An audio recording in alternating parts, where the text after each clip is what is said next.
Just because change being chronic doesn't mean it's normal. It just means it's always happening. So these transgender studies started to show us that the brain is listening to your belief in a sense. So if you want to make a conformational change and you pair it with even a smidgen of activity that complements it, it'll happen. Why would you go and meddle with the chemistry via like performance enhancing drugs and things like that?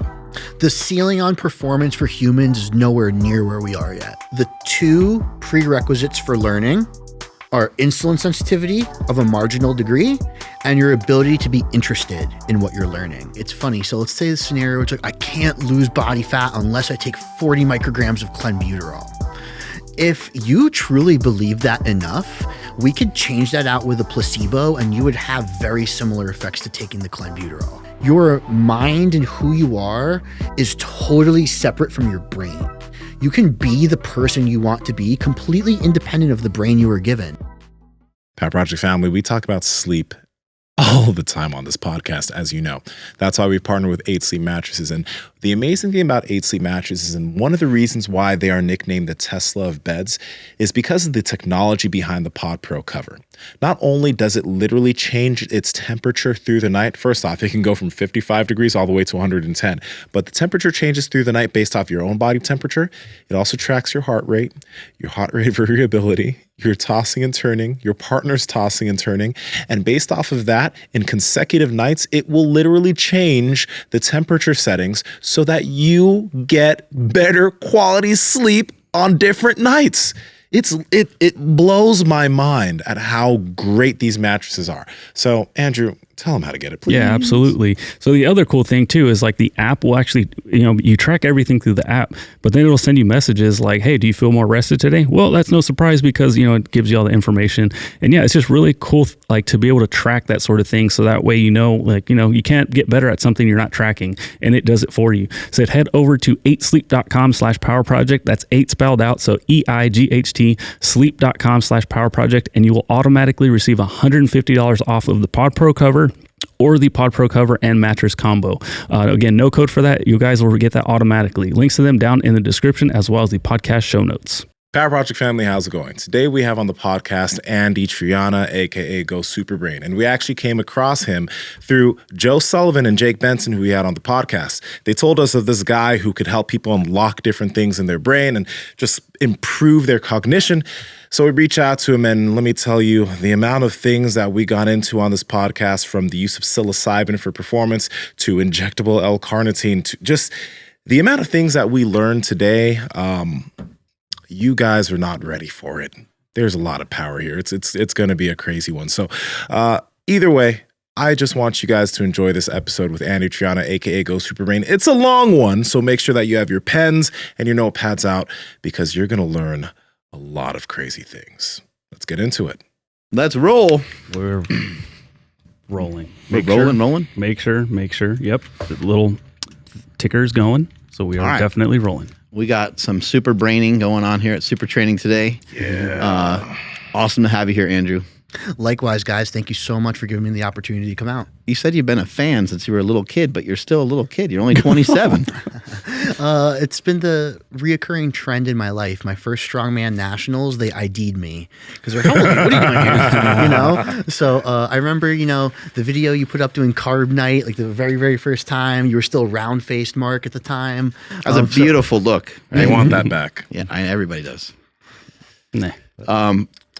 For strongman, a lot of these guys are like giants. Mm-hmm. And are you competing in like a weight class or something like that, or are you just competing with the big boys? I've competed in all the weight classes. I've gone as low as 80 kilo and made like a pretty scary cut to that. I had the ambulance called on me recently. Whoa. And I've gone all the way up to heavyweight. I wasn't a heavyweight in body weight, but I put myself in that realm as a competitor. But most of my time is spent between 90 to 105 kilos.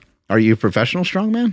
There is no quote unquote technical professional for the smaller weight classes. There's only for that in 105 and up. But my first worlds, I took 5th. I've been at the world level in multiple categories before. And I consider myself someone who is professional skills, but there's just no actual like delineation between that and amateurs for what I participate in. And you were doing some of this stuff, some strongman training while you had 2 jobs and you were doing it like 3:30 in the morning or something? Yeah, I remember one time it was in the winter. It was actually so cold that And the you're on the door East froze Coast? shut. Yeah, so I was there at like 3:30 in the morning. It was dark out and the door was frozen shut. And I just had to like eat that and turn around and go to work early. Jesus. That takes a lot of dedication. You know, I like to wake up early and kind of get my day started. But I'm usually like walking, or I might like run. There's been time periods where I lifted and stuff, but that was like more bodybuilding stuff. I can't imagine like first thing in the morning waking up and doing Atlas stones. Yeah. So I'm definitely a little bit of a morning person. Like, for example, I responded to your text in California time at 3:45. And it's just that I'm that person, my eyes pop open and I'm just up. So it wasn't super difficult, but I think something you guys can relate to is that motivation, when it's authentic, always trumps how tired you are acutely. And, you know, our brain is set up for that. We have instant response systems that in less than a quarter of a second, you could be excited. And I think people forgetting that lets them believe that they're more tired than they are. Like, sure, maybe you're tired waking up, walking the dog, but you don't need to be ecstatic either. You only need to be not tired when you're doing what you need to do. And with your vast understanding of the brain, how can some of the people listening to the show start to get themselves into maybe like a routine where they're developing really good habits over a period of time? It actually starts with assessment.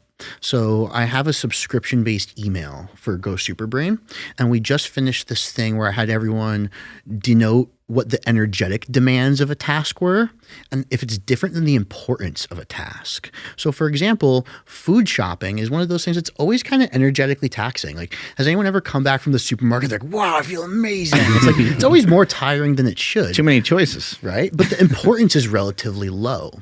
And then maybe something like this, where the energy demand is pretty low. We're just sitting here and talking, but it's important to a lot of us. I think making that first assessment is the best way to kind of get out of a bad rut of being always tired and stuff. Because you realize, yeah, sure, you're tired, but you're going to the supermarket. Who cares if you're tired? And if you only need to be cognitively awake to do something like a talk like this, I don't need 1,000 calories beforehand to be prepared. I just need 30 seconds to get my talking systems going properly. Can you trick yourself into being more fired up to go to the grocery store or anything like that? Or yeah, we have tons of little games and stuff that we do at Go Superbrain, but it could be as simple as pulling out your arm hairs. If you're exhausted and too tired to go into the supermarket, just start ripping arm hairs off your arm. You're going to get a sympathetic response, and these adrenaline-like stuffs are going to spin around. So you could be smart or kind of dumb about it. Hurt yourself a bit? What other weird games do you guys like play that we just, because that makes sense, but it's not something that I would just do without being told. So like, what else do you got? So when it comes to weird games, I kind of separate it in what you want to get better at. So there's a speech protocol I have on Instagram that's really cool. So if you realize you're one of those people that, or actually, let's take a step back and we'll put both of you guys in the example here. And what's your Instagram, by the way, real quick? It's Go Superbrain. Okay. Both you guys follow me already. Oh, good. Yeah, I follow you both back. But I'm going to give you this prompt. Let's imagine a purple alligator with cheeseburgers for eyes and a cowboy hat on. If you had to describe that to the next person walking in the room, would it be your inability to see this abstract purple alligator in your head? Or do you see it in your head and you can't tell somebody else about it? That's how we decide what brain game you need to play. And that also applies to sports, you know, like if What it's a do you, balance act too. After the energy assessment, what do you move on to there for forming habits? So the next thing after that energy assessment is figuring out what you suck at recovering from. You know, so I'm someone who recovers very well from a lot of work. I love to work. It's not mentally draining for me to do a lot of work and relax. But I do struggle with nihilism when I find myself not working a lot. So what I need to recover from when it comes to, oh, I'm not good at this, it more has to do with introspection. So once you have this energy assessment, start looking at what do I not do well when it comes to the things I already do, and it'll fill itself out. A habit isn't something like, I want to do this every day, and you start doing it every day. It only becomes a habit after you've done it for a bunch of days. Before that, it's just a kind of random, arbitrary thing you did. Exactly.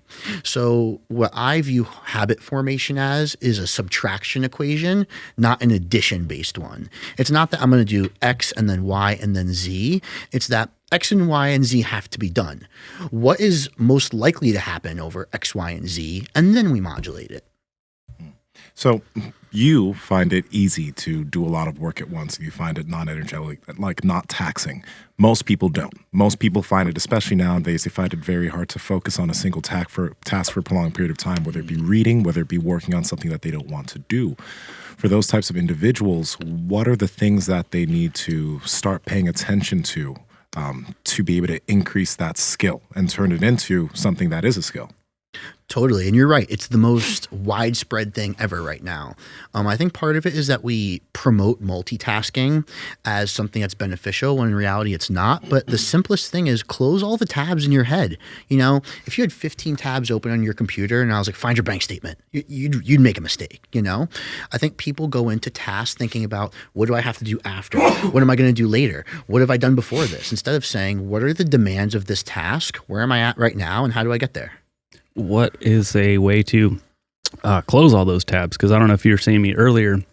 I had 2 computers going, and I was I didn't mean to do this. It just kept happening where I'm like, oh, I got to finish this one thing. Oh, damn it, I'm in the middle of this. So like I can't focus on one thing because I'm always thinking about the next thing or something else that I have to think about. So what's a good way to make sure like you can close those damn tabs, because they keep popping up like old pop-ups back in the day. Literally for you, I bet. Yeah, they do. Mindfulness is the simple answer. What I do is I play the world's smallest violin. When I find I have too many tabs open, I rub my index finger and thumb next to each other and force myself to actually feel that. Not just because I'm doing it and I know it's happening, but do I actually feel them going over each other? Can I feel the small ridges in between my nail and the soft part of my finger? And that inherently closes the tabs. That many tab open phenomenon is anxiety being manifested. And it's not the type of anxiety where it's like, oh, I'm not sure. It's neurochemical anxiety, meaning we have 5 different brain areas that are competing for function. And to be focused, we need 1 to 2 brain areas that are open for business, if you will. So in essence, you just need to do something to get yourself to be present immediately. Like some type of funneling type of activity. How would you do that in sport? I love this question, Mark. It's always relative to your success rate on the sport itself. So let's say we're talking about, you know, someone who's a great squatter and they're squatting. That is going to be totally different than the deadlift, which may be their worst lift. So if you find that you're going to be for sure successful at something and struggling with many tabs, I would recommend just a quick meditation, because that's the only thing that's going to disinhibit that anxiety to allow you to do the thing that you're already successful at. Whereas if it's that same squatter who's now trying to deadlift and they suck at it and they have that anxiety, it's a different mechanism promoting it. This is actually a little bit of fear. And we alleviate fear with confidence. And that's when warm-up sets come into play or anything like that. I've heard Jason Klepa talk about this before. He struggled with running, and he won the CrossFit Games years ago. And it wasn't until he fixed his running that he, became a better CrossFit athlete. But one of the things that his coach suggested while he was running, Jason would think like, I'm getting tired. Like I can't breathe. Like this is getting challenging. Like all I want to do is stop. And all these things would kind of go off in his head, or my calf is getting really tight, or this is getting really strenuous, or look how far ahead everybody is than where I'm at. And his coach just said, let's just hone in on one thing. And so for him, in this scenario, Jason's form wasn't great because he's pretty thick and the way he would kind of run pretty stiff. So his coach just said, let's just concentrate on your foot strike. I want your foot to strike like this. You're going to land on your kind of the ball of your foot this way, and you're going to push off this way. So foot strike, foot strike, foot strike. Whenever you're in trouble, you think about how your feet are striking the ground. Are those kind of suggestions that like somebody might utilize for a particular sport to kind of get them away from this panic mode that they might be in?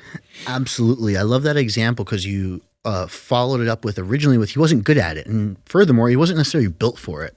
When you're in that scenario and fear is what's driving your inability to do something, you need a buoy of objectivity is what I call it. And that's what that was. It wasn't that his foot strike was so poor. That's why he was bad at running.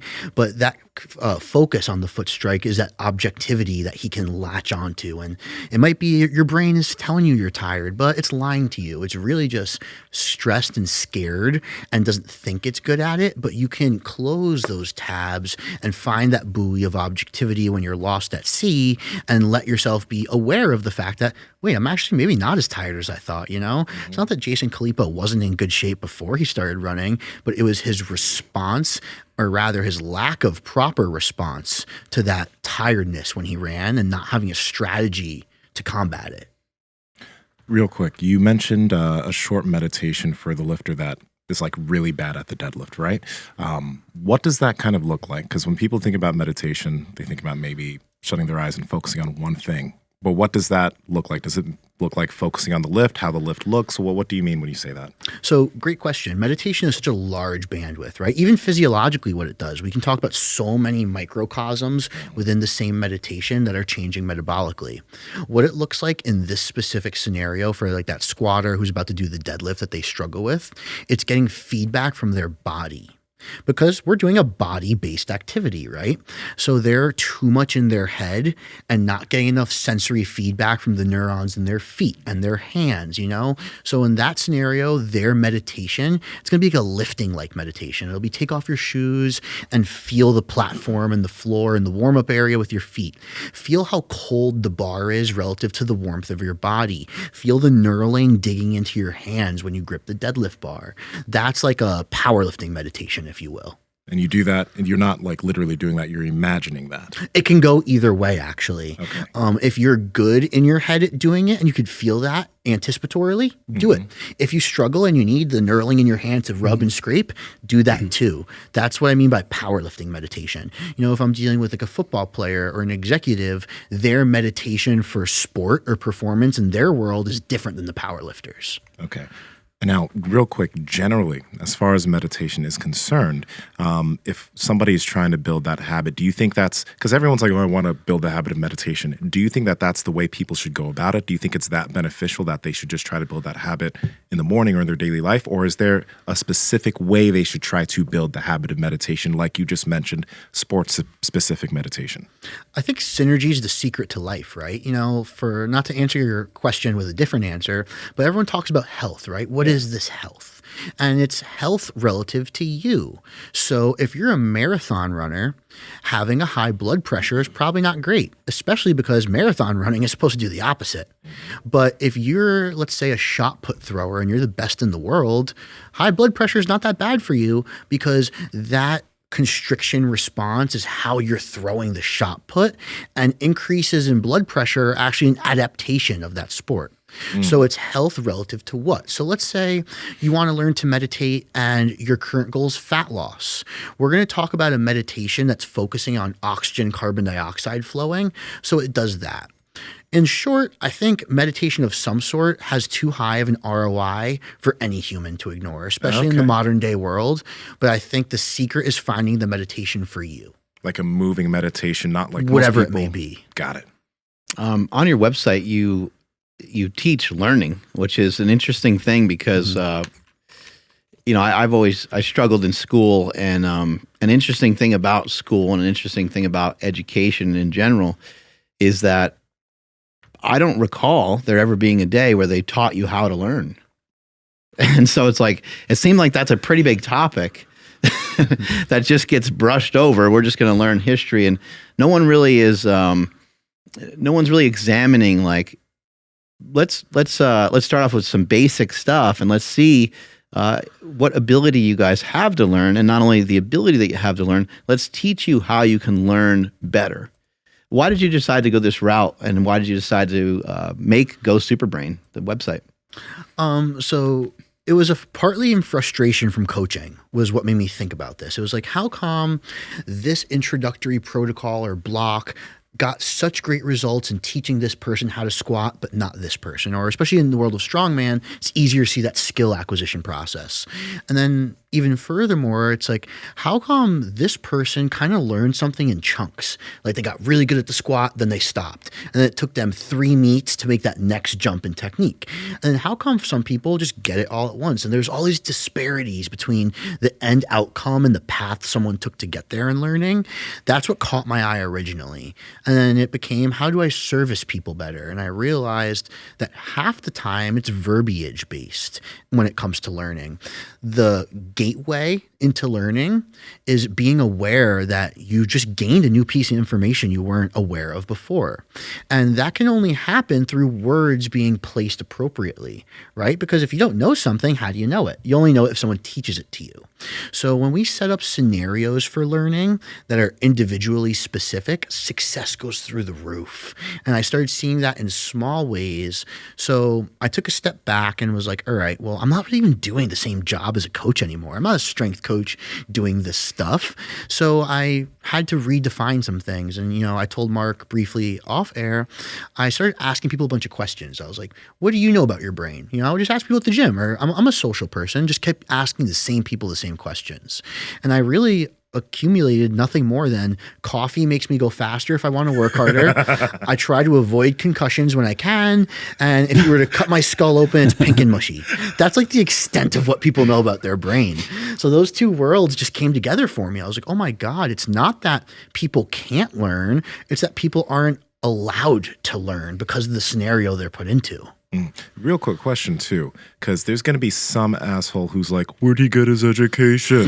even though when you show what you've been able to do for countless people, and we're not going to talk about who those people are, but when you show what you've done, it's like obvious, you know what the fuck you're talking about. So how did you come about learning all this stuff specifically about the brain?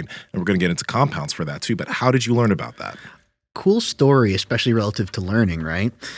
So I got my initial degree in applied exercise physiology, and that was great. By the time I finished my bachelor's, I realized, I have a gift for this. Like, I work really hard and all that stuff, but I'm definitely meant to be doing this. It's just easy for me in a lot of ways to absorb the information. Like, if you guys have seen Stranger Things, like, when like the stuff's like underneath the earth, I joke that that's what it's like when I read research. I'm like, oh, I know what's going on, it just happens. Okay. So I went into grad school with nothing more than wanting to prove something I was deeply passionate about in research. And I told you guys off the air, but for everyone listening, I wanted to prove that in natural people, if you take resistance training and push them too far, they will convert more growth hormone on their own versus testosterone, because growth is a specific analog to heal resistance training based damage. Long story short, there was politics involved stemming from if I was to prove this right, what would it mean for the rest of the world? Which to me, I was like, oh my God, did you just ask me that question? What's the point of being a researcher, And there was there's a lot of money problems involved with research and bias. And I got to the point where I was like, why am I going to school and paying out of pocket if I can't even be in school for why I want to be in school? So I actually left. I dropped out of graduate school. I went through this, existential crisis of I'm supposed to be the smart guy and I love what I do. And I couldn't even finish my graduate degree. And then I got this spark where I was like, it doesn't matter. All this information's out there for us. I can buy this book and read this book and do what I want. And then I wanted to create a platform for other people to get high level education without having to be subscribed to an $80,000 debt. Okay. Yeah. One of the things you mentioned about what do people know about their brain, what is something that you know about the brain that you feel is pretty basic and that everybody should know? Oh, good one. I actually think about this all the time, is that there's no such thing as nothing. Everything you've exposed yourself to or going to expose yourself to, et cetera, has made at least a 0.001% conformational change. The first time you took any compound, right, that attaches to the androgen receptor, every single time after that, your receptor changes a little bit. The shelf life for receptors are relatively short, a couple hours to a couple days. And the way they genetically get remade is based on what attached to them, not your genetics anymore. The first receptor was based on your genetics, but not the second, third, fourth, or fifth. We make conformational changes and you get better and better at attaching and binding and all this stuff. So it's that nothing is nothing, or there is no nothing. We learn and grow and change from everything we're exposed to. And if you think about, people will say you are what you eat, but you can take that a little further and just say consume. You're the byproduct of everything you ever consumed, maybe even everything you ever thought, but the things that you think about are probably pretty direct correlation to all the things you've experienced and seen and consumed, right? Totally. And that starts out early on in life. And then you get to a point where it's easy to believe you can't change, because actually change is happening so fast that you think that change isn't in control of you, and you become normalized and numb to the fact that you're changing always, and you think it's just static when that's not true. Just because change being chronic doesn't mean it's normal. It just means it's always happening. Same thing as like your life. From the time you were born, we're moving unidirectionally towards death. There's just no other way to put it. It sounds crazy, but it's true. We're a chemical reaction that only has one direction we can go. And it's just you just got to accept that. Rewinding real quick, you said that what you were trying to prove in grad school was that an individual that's natural, if pushed hard enough, will produce more growth hormone to continue to grow? Yes. Okay. Where have you come to in terms of that currently? Like, what is your beliefs on that, or what have you been able to show? Because that's a very big deal right there. I think it's true. And I'm not just saying that biasedly because it came up with it. So think about it this way. Let's say you're doing a volume block, right, in training. And let's say you are an enhanced individual. Try it out. And most guys inherently will figure this out on their own. Taking 15 to 2,000 milligrams of testosterone will not increase your recovery during a volume block better than growth hormone.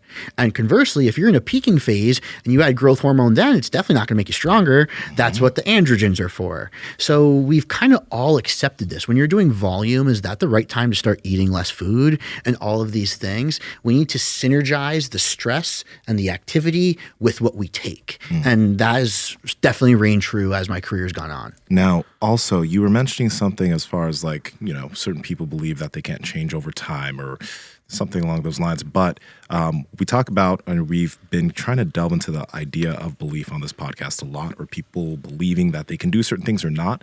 And within a certain side of fitness right now, especially when it comes to bodybuilding, a lot of individuals have certain beliefs that like, oh, I can't gain a certain amount of size after this many years of lifting. It's like there's people are trying to make themselves think that they need to hop onto something to get to a certain level. Now, where does or how do you think that belief does affect an individual's ability to gain strength, gain muscle, gain size over a period of time, decades even? Huge question. Have you guys been exposed to the transgender studies from like 30 to 50 years ago by chance? I'm aware of it, but if you could make our audience aware of it, that'd be great. Awesome. So what they found was that regardless of what the person identified as socially, their brain makes conformational change based on the distinct authenticity of their belief.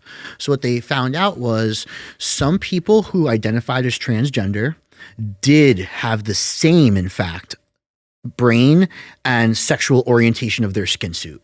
It doesn't mean that they're not trans, but what it meant was that they didn't have a long enough time of belief or authentic enough belief. And then what we saw in other trans people is that from what they were born with, and these are people that didn't undergo surgery, their brain did change to the sex that they believed they were supposed to be. And the cool part is you can't tell on the outside, and they're both still transgender. You can identify as whatever you want. But what happens up here is very different. I got these headphones on up here, right? Yeah. So these transgender studies started to show us that the brain is listening to your belief in a sense. So if you want to make a conformational change and you pair it with even a smidgen of activity that complements it, it'll happen. And conversely, this is the sucky part about it. If you don't believe enough in something, but you're doing all the right things to make it happen, yeah, your look says it all. It's definitely not going to happen now. And it just makes me think of all this, these black-pilled individuals on the YouTube fitness side of things, because there's so many of these guys who are just like, I can't get this big if I don't take this. I can't get this amount of whatever, or what this person's done cannot be achieved if I don't take drugs. So in essence, what these individuals are doing, are they changing like their responses, their physiology to like kind of mirror that in a way? Do you think that, or am I going way too off on this right now? No, you're definitely right. It's funny. So let's say the scenario, it's like, I can't lose body fat unless I take 40 micrograms of clenbuterol. If you truly believe that enough, we could change that out with a placebo and you would have very similar effects to taking the clenbuterol. And that's because of the anticipation. Where's the camera, Andrew? Please keep going. I just want to. No. So what happens is it's our hypothalamus, right? Our hypothalamus is the part of the brain that's like the hub, if you will, for the metabolic stuff. It's listening to the other areas of our brain that get turned on. When your amygdala turns on, our hub for like excitement related to fear and defenses and stuff, it impacts the hypothalamus. That impact is actually somewhat similar to taking clenbuterol. So if you are manifesting this, I changed all my stuff for fat loss, here's my fake clen I'm about to take, you can have them take that fake clen and see the same exact responses happen actually a couple seconds even before they take it. Endogenous insulin does this. If you eat at the same time every day and suddenly eat 30 minutes later, you actually had an endogenous insulin response before the time you were supposed to eat, not the time you actually eat. It's fucking crazy. The brain's just like running everything. It really is. And it's funny. I've come full circle in the sense of when you hear as a kid, we only use 10% of our brains. I'm actually coming full circle in the sense of maybe it's true, but it's that the other 90% has a more important job than what you can tell it to do. And it's arbitrary, but maybe that last 10% is just my decision to like knock over Mark's coffee or not, you know?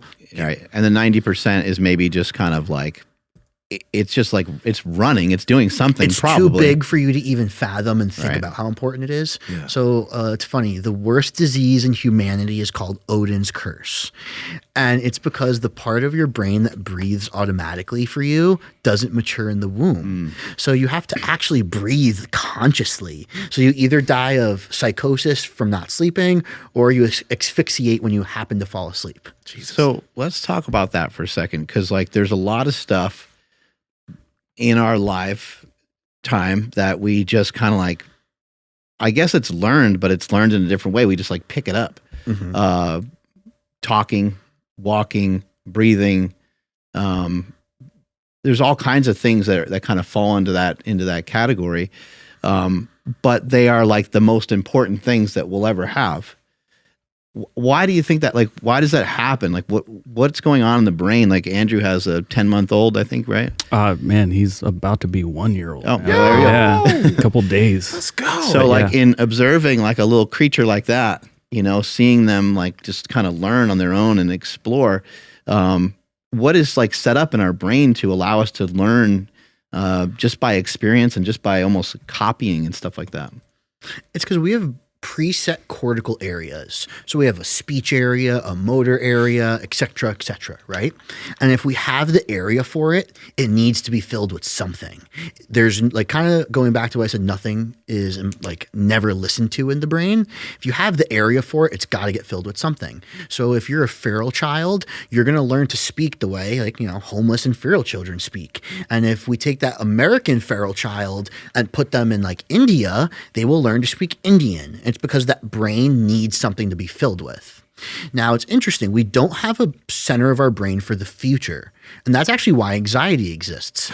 There's no part of your brain that can tell anything beyond a couple of minutes in the future. The most futuristic thing we have is thyroid. At 2 a.m., you actually stop doing growth hormone functions. You start doing thyroid functions anticipatorily. And that's what determines the hormones that get released when you wake up. And that's like what? 4 to 7 hours that tops. So 4 to 7 hours is the most futuristic thing we can do.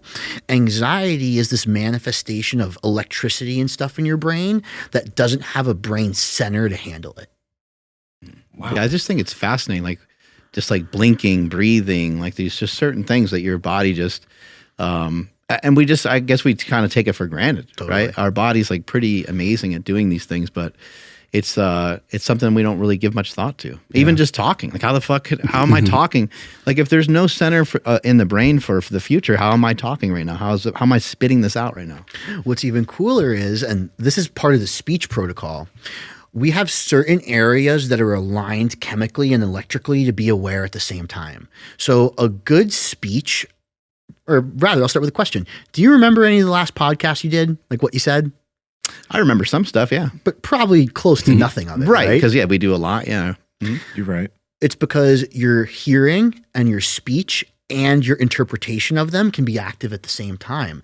And the reason you don't remember it is because all three are doing their jobs. If you were to sit here and We're always like, what the fuck was that guy's name? yeah, exactly. If you were to sit here and be like, what am I going to say next? Oh my God, what did Mark say? That's trying to do too much. If you let things kind of happen, especially when they're going to be successful, hopefully you've gone through life and you can learn to talk and be successful, not have to worry about it. So that's why they can happen. But imagine now someone came in, I'm fluent in Spanish and maybe I wasn't fluent in English and I started speaking Spanish at a certain point to you guys. Now you would be like, oh, what did he say? And you would start triggering the thought process related to language and not using the inherent stuff you've learned. What about stuff that's like kind of like, I'm going to butcher terminology, but like stuff that's like kind of encoded in our DNA. I'll get to it eventually, but this was just the example that it sparked in my head, or what I remembered. So as silly as it sounds, my son, I don't think has ever watched me rub my eyes, but my wife is like, he rubs his eyes the exact same way you do. And I'm like, I don't know where the fuck he picked that up, but somehow he did. Maybe it's just the way our bodies are or whatever. But I've heard that like depression can also be somewhat like hereditary and also encoded in your DNA. What are your thoughts on that? Or have you learned anything about stuff that's like, this kid was never taught that, but because his parents do it or have done it in the past, he now does it, even though he's never learned it? Totally. So to a degree, all that is super true. So for example, when you said like the rubbing your eyes, it's not that there's a gene for rubbing eyes, but there's a gene for blood flow to the ocular area. It's monitored by thyroid, and your son right now is developing his eyes greater and greater. So maybe it's not the gene that makes him rub, but maybe at a certain point with these dopamine levels, you don't get as much blood to your eyes as you wanted. And then you start rubbing them to draw blood to the area. And now we see that as a true genetic thing that can happen. Similar with depression, the depression that comes genetically has to do with your neurochemistry secretion, meaning it's that you're either hyper secreting things that make you stick to depressive behaviors, i.e. serotonin, or you're just not secreting enough of the things that light up your mind, like dopamine and norepinephrine. There's tons of subcategories of depression, which is why the American ways and also the French and UK ways of treating it are very, very poor, because they're like, oh, you're depressed, we're going to give you a stimulant. It's like, that might not be good for a lot of people. So I guess we can talk about this a bit, because you mentioned anxiety and he just mentioned depression. So what are things that people should be trying to do to nullify, first off, their anxiety or anticipatory anxiety for things happening in the future? What should they try to think about and do? And then for individuals who actually have literal, like maybe clinical depression, what should they do rather than potentially going for medications that are given to them? Totally. That's a big question. So when it stems with, let's say, someone who doesn't have this clinical issue, be objective. Ask yourself, to what degree am I facilitating this? It's unbelievable how many people you meet with anxiety that also have a caffeine addiction and sleep in every day, wake up at different times, and do all this stuff. I'm not saying you need to quit coffee and wake up at 4 o'clock in the morning, but you have to identify, wow, I am facilitating this. I'm not giving my brain an idea of how much stuff to secrete when I wake up, or even when I'm actually waking up. So we kind of talked about the thyroid. That whole anticipation system is now screwed. And then I'm literally putting a drug in my system that increases my heart rate and does it through a brain mechanism. So of course you feel anxiety. That first question is the hardest for people to look at and answer, because let's say you've been struggling with this anxiety for 10 years. And for 10 years, you've also been going to Dunkin' 2 or 3 times a day. You then have to take the step to realize, like, wow, I caused my pain for 10 years. And that's oftentimes the most difficult thing. When it comes to the clinical portion, you have to realize that your PC has been preset with a bug, and you need to create lifestyle habits to facilitate that bug working better. And that's all it is. So let's say your depression is because maybe you don't secrete enough norepinephrine in the mornings. You should probably find a morning routine that helps with norepinephrine. And then all of a sudden, as the sun is up and at its peak, you can now continue these cascades. There's a bunch of stuff that you can do on your own, and you can, probably gain a good advantage of doing things on your own. But do you believe that people should try to get help? I think so. Absolutely. For example, the fitness industry is exploding because of the amount of coaches and information out there, and no one has any, pain or embarrassment when they say, I don't know how to do this thing. I want to lean out or whatever. But all of a sudden, when it comes to between your ears, we're all supposed to be experts, or we're all supposed to be people like, don't tell your friends you're feeling this, I think we absolutely should all reach out to some type of help.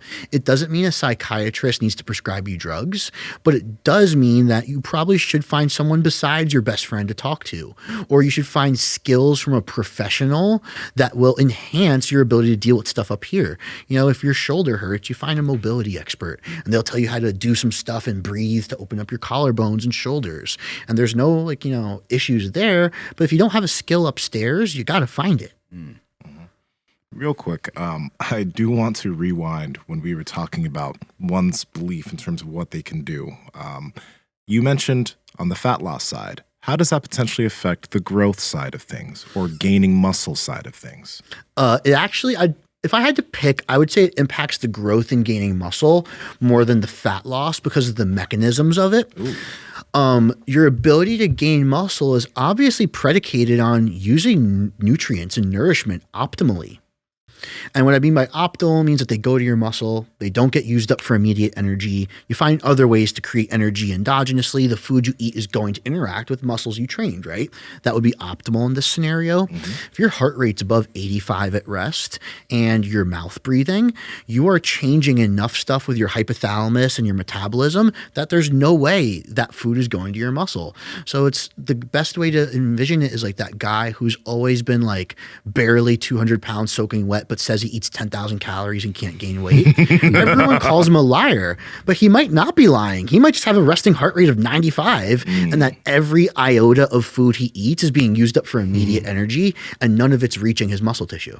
Jesus Christ. We talked a little bit about belief and how important that is. How important do you think that interest level is? Because I have always felt that if things that are actually fairly easy, if you're interested in them, you will tend to follow through. You tend to have like a lot of great habit forming things around things that you're interested in. The two prerequisites for learning are insulin sensitivity of a marginal degree and your ability to be interested in what you're learning. So we all took, algebra 1 growing up, right? How many of you guys can do 2-step algebra equations now? I don't know about that. Is it because it's been so long? No, that's crap. Because you remember that one book you read in English or that one time in gym class, you're like, oh, that was amazing. The difference is no one's going to learn something if they're not interested. And that interest is what pre-sparks the brain area. And when the brain area is like excited, pre-sparked, if you will, we secrete peptides that allow the change to happen when you learn. So I describe it as like a swordsmith making a sword. You start with this block of metal that's certainly not a sword. Then you get it, and I don't know the term, but like you get it like super red hot, right? And you hammer it. You make some small changes, not too much, because then it'll get brittle and the sword will break. You make some small changes, you let it cool, then you get it red hot again and do that same thing. The ignition of the hot process is your interest. If I sat here and gave you all the most sophisticated information on the planet, but there was no emotional context and interest involved, it just wouldn't stick, and we know that. So this makes me wonder, for example, if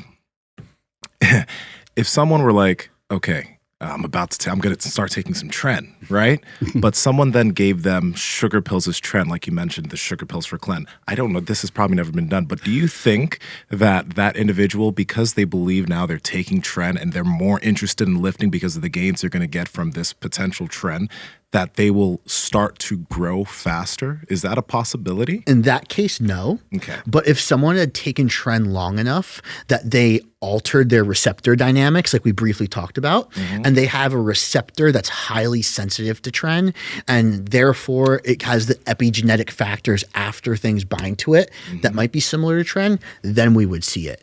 But you would have to, you'd have to have the Tren be a part of you already, theoretically.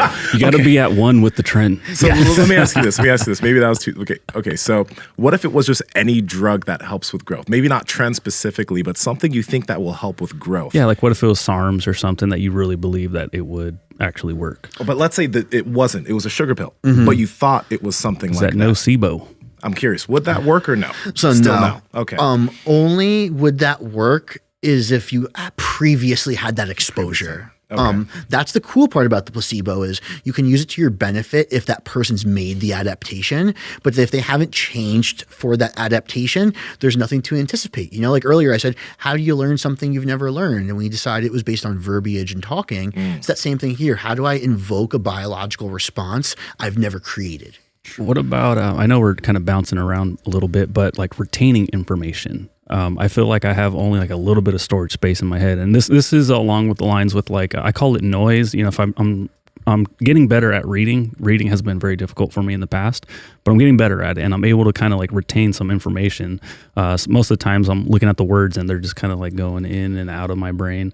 But even like for audiobooks these days, it's kind of hard for me to focus and actually retain the information. Do you have any techniques or any information as far as reading something, listening to something, and then actually being able to like, oh, I remember what that was all about? Yeah, so for that, it just has to become multisensory. Meaning you're sitting there listening to the audiobook and doing nothing else. Got it. That better be like Jesus Christ telling you you're about to make $250,000, or it's not going to be important enough for you to truly remember it. So as you're doing it, maybe it's the audiobook, you either have to be listening in your head and seeing the picture, or maybe writing something. And the beauty is it doesn't even have to be, realistically, it doesn't even have to be real. You could be writing complete horse crap on the paper, but if you feel an emotional connection to what you're listening as you're writing, you will be able to remember it. That makes sense. Yeah, I'll usually try to listen to something as I'm like driving home or something, but that makes a lot of sense. And then also when you're saying earlier about like being on this podcast, I'm going to go home tonight and like tell my wife, like, dude, we had an amazing podcast with Andy, and she's going to ask me, what'd you guys talk about? And I'm like, that's a good question. I don't know. You have to wait for the episode. So yeah, that makes a lot of sense. What about retrieval? Like we're just like remembering someone's name, things like that. So you learn the most about memory recall when we see cognitive decline and degradation in old people. So the pecking order is first we have a decrease in the secretion of dopamine. Over time, that dopaminergic decrease is going to make your hippocampus, the home for memory, less active. And over time from there, we see a degradation in your frontal cortex, your ability to make decisions. So that information and knowing it happens in that way gives us the opportunity to improve our recall when we're not old, because your ability to improve recall is nothing more than having dopamine secreted that's relative to the memory you're trying to recall.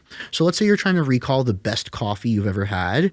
It's not a coincidence that drinking any type of coffee at the moment while you think about it helps you do that. Same thing if you're trying to remember what you were saying to your kid earlier, but you're lifting weights. It won't happen maybe until you calm down and start talking to your kids again, or driving home and knowing they're on their way. So a way to instantly improve recall is obviously start by whiting out all the noise in your head, but 2, start thinking and bringing yourself to a scenario that's similar to what you were trying to think or talk about. Okay. Now, real quick, as you were mentioning, like attributing some emotion to trying to remember something, as Andrew was talking about, how can individuals change their breathing to have a better effect? Because you were giving the example of if an individual has a resting heart rate at 85 or more, right, growth is going to be a non-fat, like it's not going to happen well. And we know that like Wim Hof breathing, right, it does certain things to allow you to feel a certain way that amps you up and gets you ready to focus on something. So what should people be paying attention to in terms of their breathing just to be a better human being? Because that can affect a lot of different things. View it as breathing is your pre-assessment for stuff. If you're doing something exciting, you don't need to start doing the Wim Hof breathing right now, but that's the strategy that will be beneficial. If you're doing something relaxing, maybe lean on nasal breathing with a slower cycling rate, because that's going to match what you're going to do. And that's, ironically enough, half the framework to answer Mark's memory recall question. So if you wanted to do something exciting or remember something exciting, the Wim Hof breathing in that scenario would be the perfect way to improve memory recall. But if you were trying to do something, remember something relaxing or in that part of your brain, the Wim Hof breathing would impair your ability to remember in that scenario. And in general, as far as breathing is concerned, people should try to nasal breathe most of the day. Nasal breathing when you're relaxing or not doing anything that's actively heavy breathing. And when you're doing something that's heavy breathing, do it as hard as you can. Okay. Like when I have people who, I don't create diet plans for people, I create fences. So I give specific constraints and then say color within the lines. When I do that with people, it's like, I want you to heavy breathe for 2 minutes today, and I want you to nasal breathe the rest of the day. And that's kind of that dichotomy I set up. You know a lot about like chemistry and things like that. And you mentioned that you have some supplements of your own and things like that. Are there some supplements out there that can, in your opinion, can assist with someone that has anxiety or someone that's depressed? I know there's like pharmaceuticals and there's all kinds of things. And you mentioned earlier, stimulant might not be the best idea for that particular thing. What are your thoughts on the maybe just like stuff that's a little bit more over the counter for stuff like that? So I'll give like 2 scenarios. Let's say you went through all this pre-assessment stuff we talked about, and it sounds kind of like hippie-ish to say it in like that assessment sense, but how do you ever expect to find the right answer if you don't know what you're looking for? So let's say you've already done the assessment process and you realize that maybe my anxiety is predominantly driven through my cardiac stuff. It's like I came back, my blood lipids sucked, my resting heart rate never gets that low, my HRV is kind of low. And in that specific scenario, it's like, wow, it's my cardiac system and epinephrine that's driving this anxiety. So maybe losing a little bit of body fat and going for some walks and taking some ashwagandha when the sun goes down to decrease that resting heart rate does everything you need to do for that anxiety. Maybe it's actually an inability to use your brain correctly that's giving you anxiety. You're living in this brain fog all day long, and it kind of irks you and pisses you off, and you make mistakes, and that's where the anxiety is coming from. I would aim for something like a nootropic, a New-Pept, or an amoxicillin that is going to give you this balancing of cortical areas with zero impact on the heart. And it has a short enough half-life that it also won't impact you later. So having this idea of why I feel a certain way is the answer to get the over-the-counter stuff. I truly think that in 95% of anxiety and depression cases, you don't need the pharmaceuticals, because the pharmaceuticals that get prescribed are the wrong ones. It's not that the pharmaceuticals are ineffective, but you can't take a blanket statement response to a non-blanket statement question. So if Mark came up here and he was like, this is the one program you need to squat 1,000 pounds, every other program will not get you to squat 1,000 pounds, we would all know Mark is a liar. You know what I mean? So it's the same thing here. If you continue to prescribe SSRIs and not know why it's working, it's because the question's incorrect in the first place. Can you talk a little bit more about New-Pept? I've taken it in the past, not very much, but it was like a nasal one, and it was like, I kind of burned it. It sucked. Maybe that's why I stopped taking it. But it was almost like a wired version of like Kratom, where like I was like up feeling pretty good, but like almost to a detriment. Like at the time I was living in the ghetto, and some dude had like pulled over because his car broke down.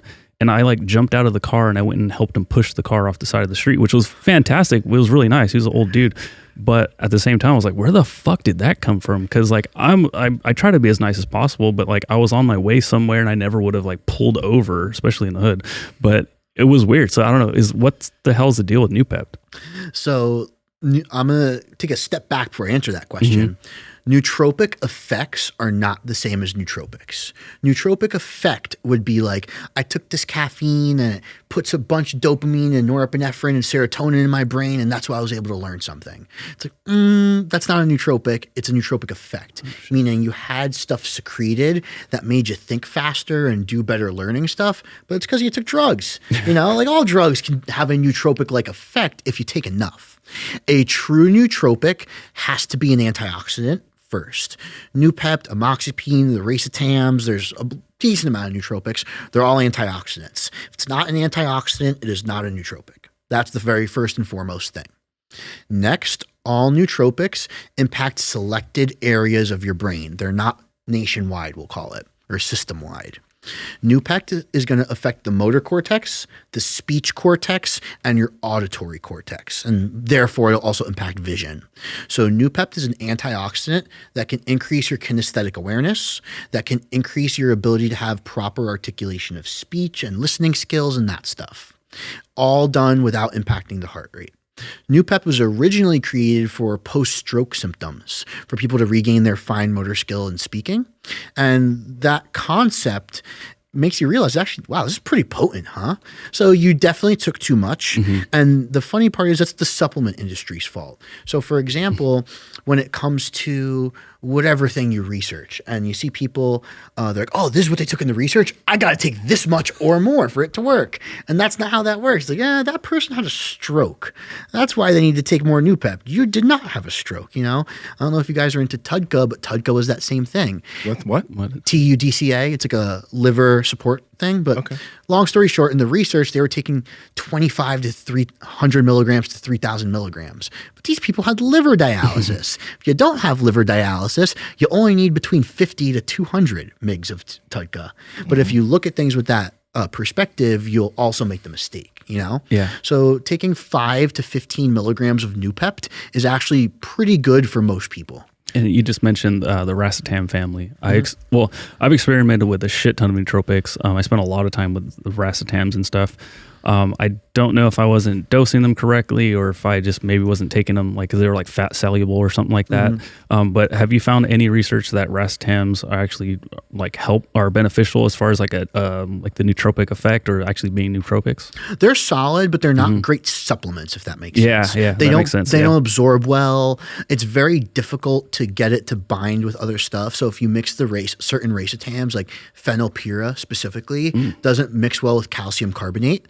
And calcium carbonate is a binding agent we use in a lot of pills. So something as simple as putting your racetam with the wrong binding agent, now it doesn't work as well. New-Pept is a huge step up in the fact that it binds and absorbs very well. And another popular one is called amoxipine.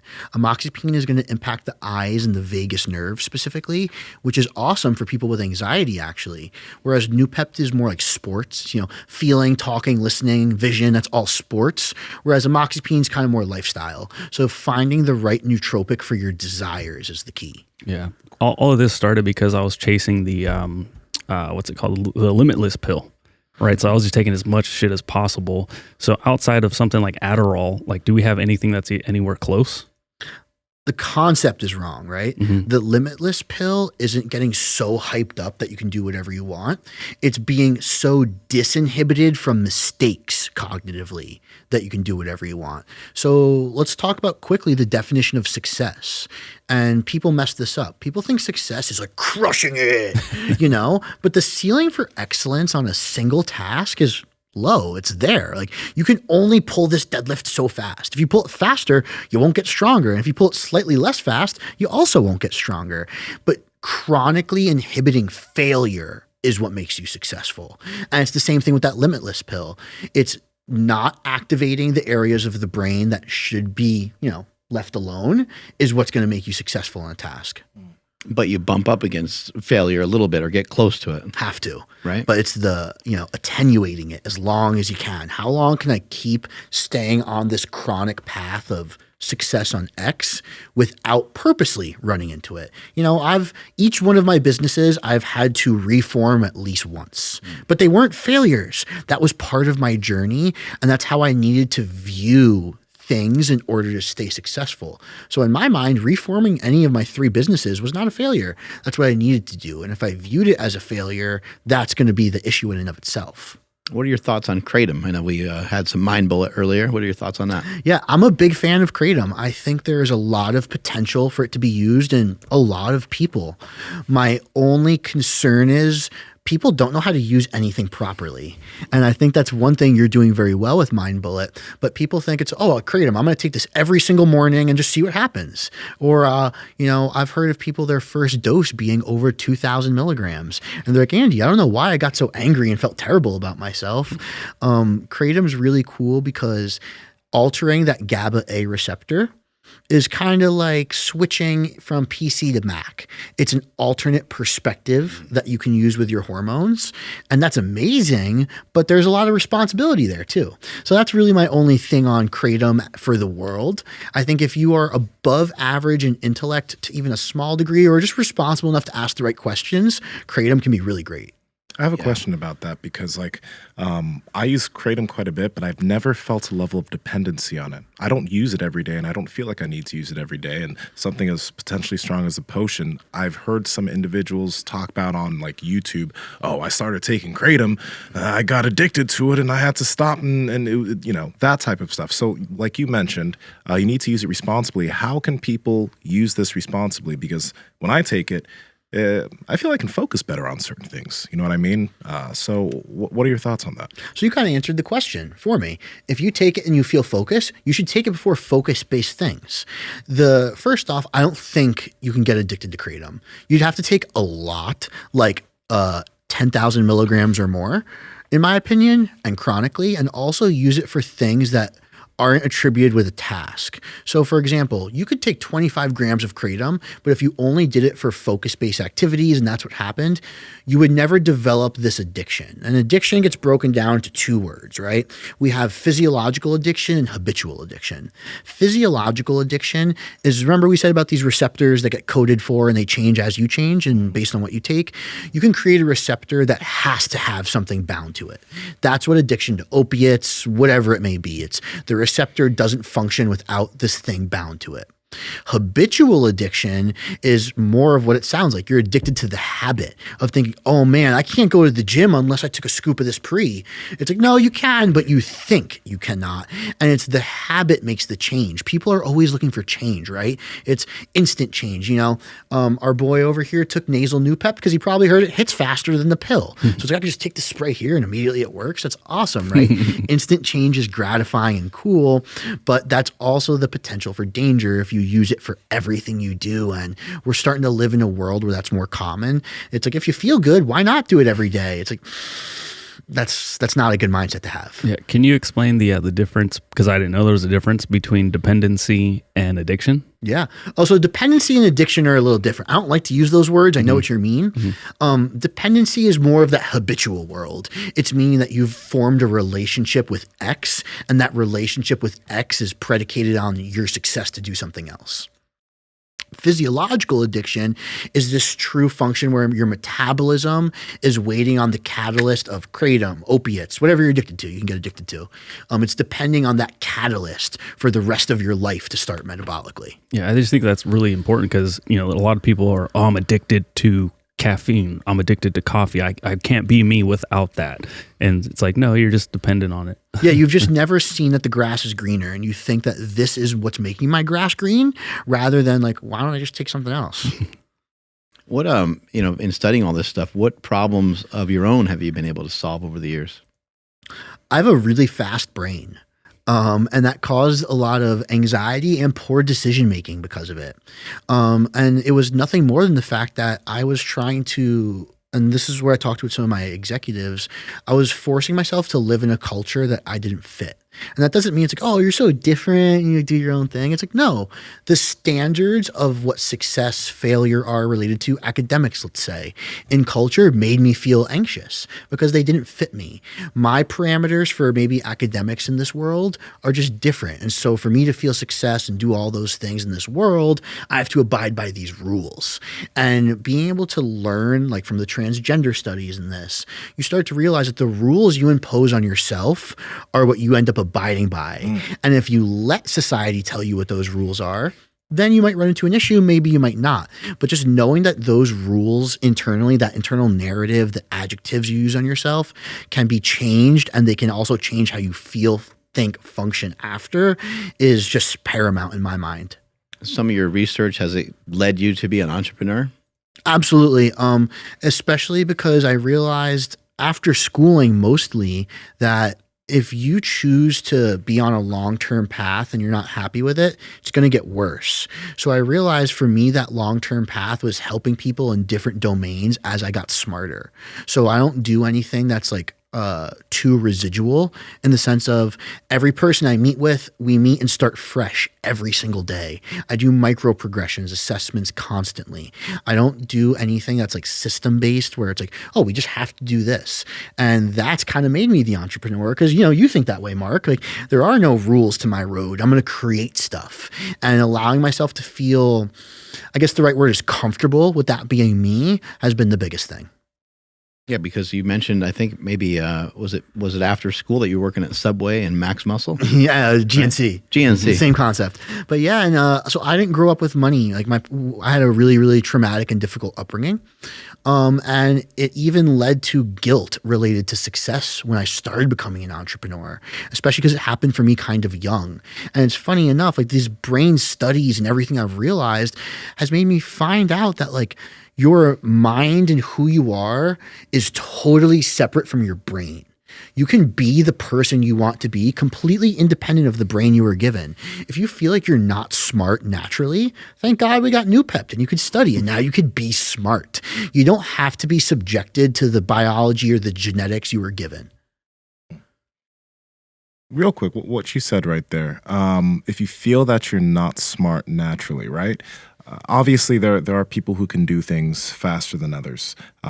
But for example, when I was brought up, my mom made sure to not ever say I was smart. She never said anything like that. It was always, she would always reward work that was put into something. Like she would tell me, you worked hard at this. You see, that's why you got this result.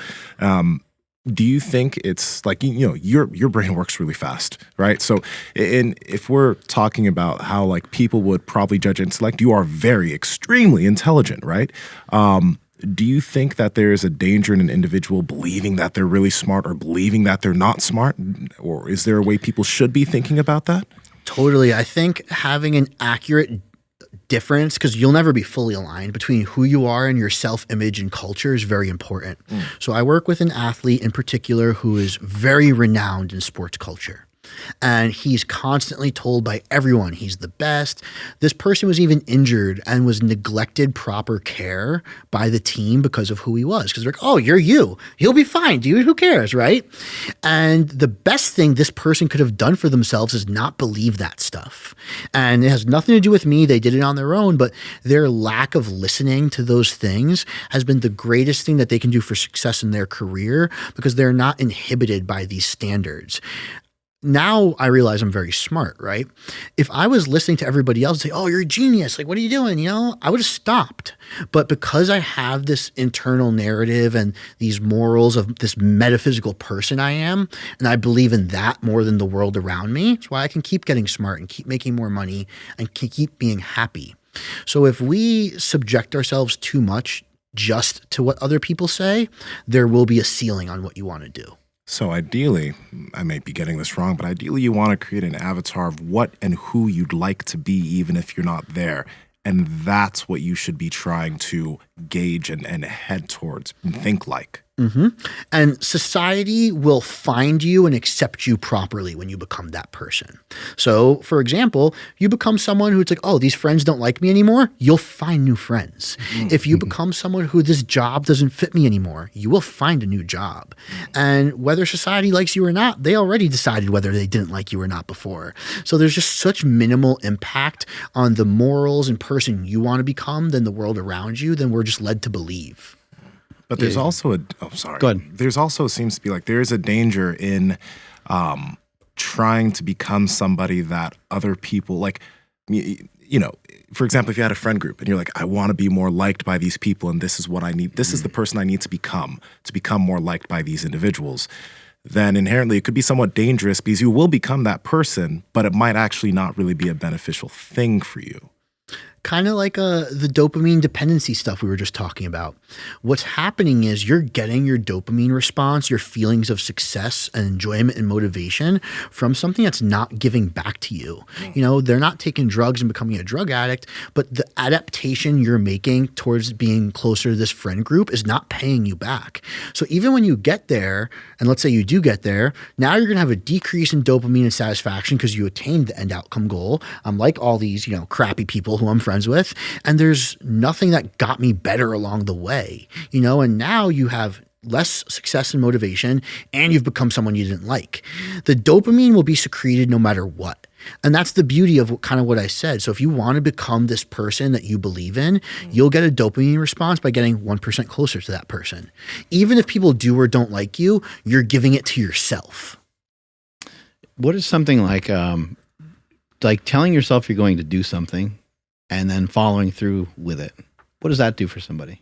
That's one of my favorite things in the world, actually, because the reason that's so satisfying and cool for us to do as individuals is because we were able to make the future happen the way we wanted to without having that part of our brain even exist. And you feel like you're in control, like you did something really cool, even if it's kind of small, right? Mm-hmm. And that's what's connecting up here properly. Like maybe it happens through verbiage or money. You got these cortical areas lined up to do the thing, and then you did the thing and got the payoff you wanted.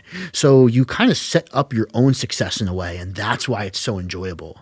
Yeah, I heard David Blaine talking about this on Joe Rogan, and it was a technique that I utilized and didn't even really recognize what it was doing for me, but it was simple stuff. Like when I first started running, I was like, I'm just going to run from here to that stop sign, and the stop sign would be 50 feet away, you know, but I would kind of lie to myself and say, I'm going to run to the stop sign, and I would run further. So in my head, this trick that I was playing on myself, kind of like your trick with pulling the hair, I was tricking myself into kind of I guess like energizing myself in the fact that I did a little bit more than I actually previously agreed to do. And it's something that has helped a lot. And now I'm able to run, several miles.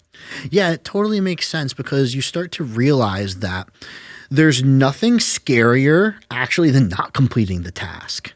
What you're feeling during that run, for example, like that fear of a high heart rate, everything that's fear-based, in my opinion, has a physiological thing we can chase. That's called RPP, rate pressure product. That's when you multiply your heart rate times your sympathetic times your systolic blood pressure, and it's a marker of your sympathetic nervous system's activity. And what that means is how hard are we squeezing the heart and how hard are the veins squeezed? And that just means like if it gets real high, it'll pop. But that induces fear in people. Everyone, even if you're trained for it to not happen, because your hypothalamus needs to secrete something when that happens, which means your amygdala needs to be turned on. What you did was, and the reason why it felt so good, was you decreased your fear response to that physiologically, and then showed yourself that it's actually not even scary to continue passing it. And this creates a self-fulfilling prophecy where I can do it again, I can do it again, I can do it again. The reason, even furthermore, that's so enthralling to the human is because most success is actually random. You don't realize it, but if you're a really good powerlifting coach, you can tell someone when they're going to PR, which doesn't sound like a huge deal, but it's like, dude, I can predict that. It's like, that's amazing.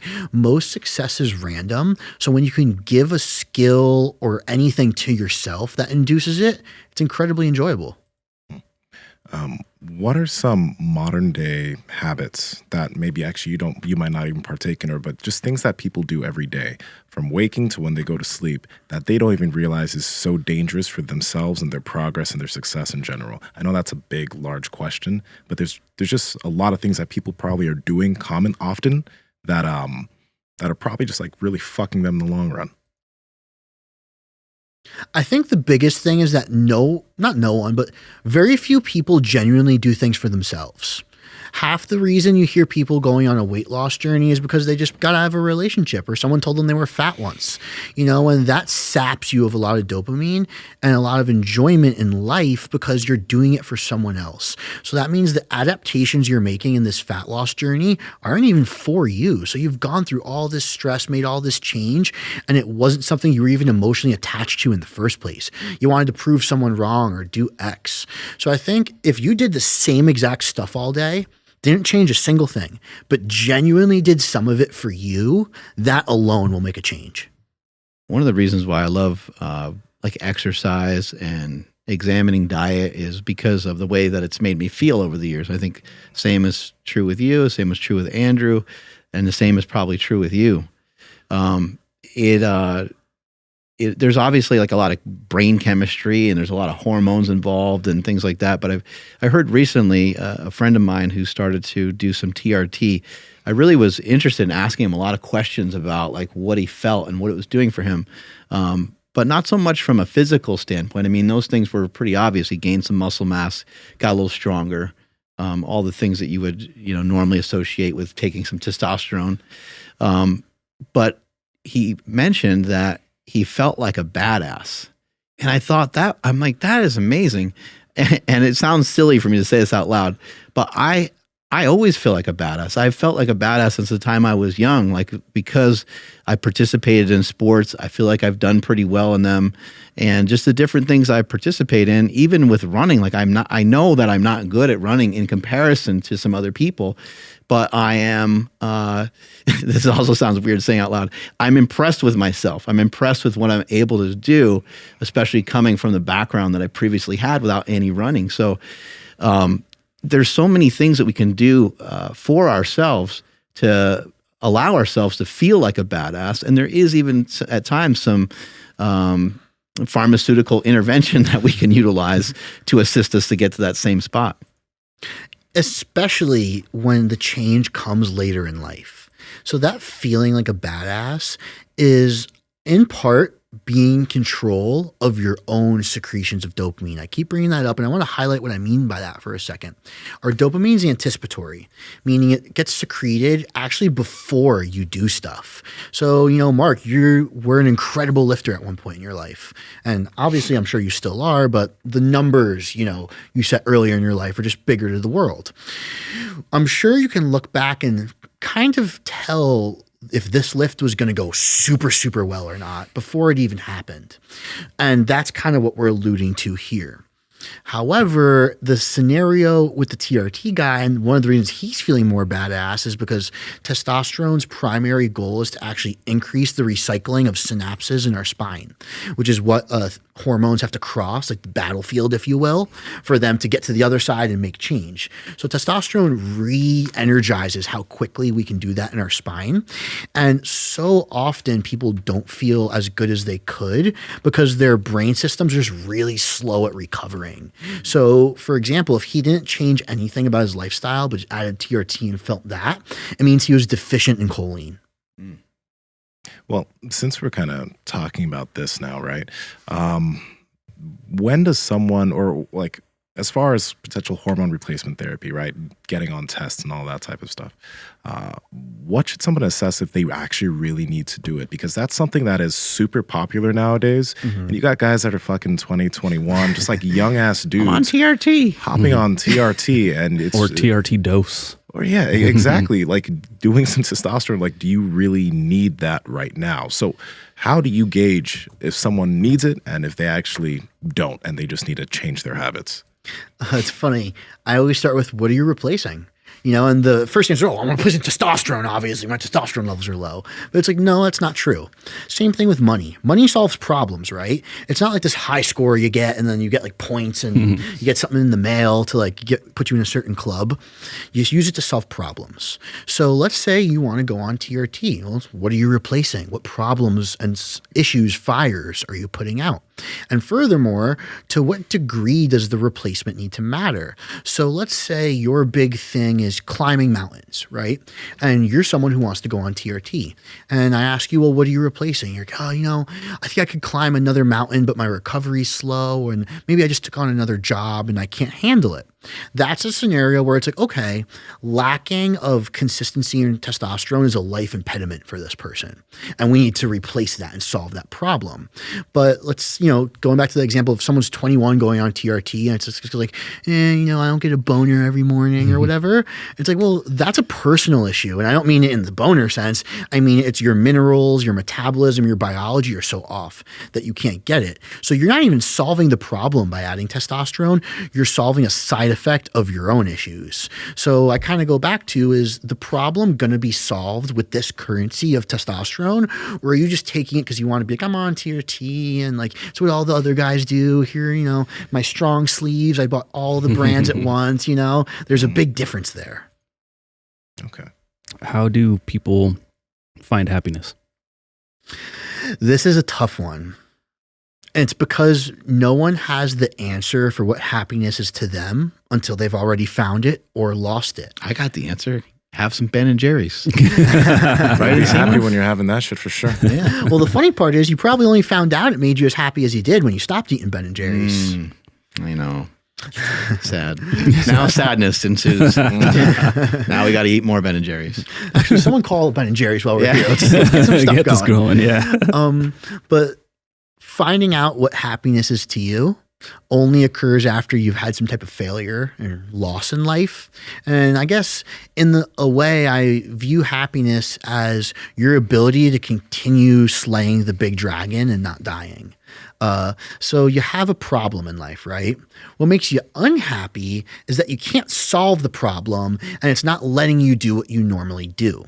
So it's funny, happiness in my mind is closer in the dictionary to solving problems than it is to a euphoric feeling. If you're euphoric all the time, you're high, you're not happy. There's a difference. Euphoria is a fleeting state. Happiness is a decision. And I think that issue in verbiage is why most people never find it. I think you mentioned something really interesting there, like solving a problem. I'm kind of thinking about it in my head as we're going along here. I think people not defining like what it is they want out of life or what their aim is one of the things that makes it very difficult to feel happy or to feel successful or to feel good about something.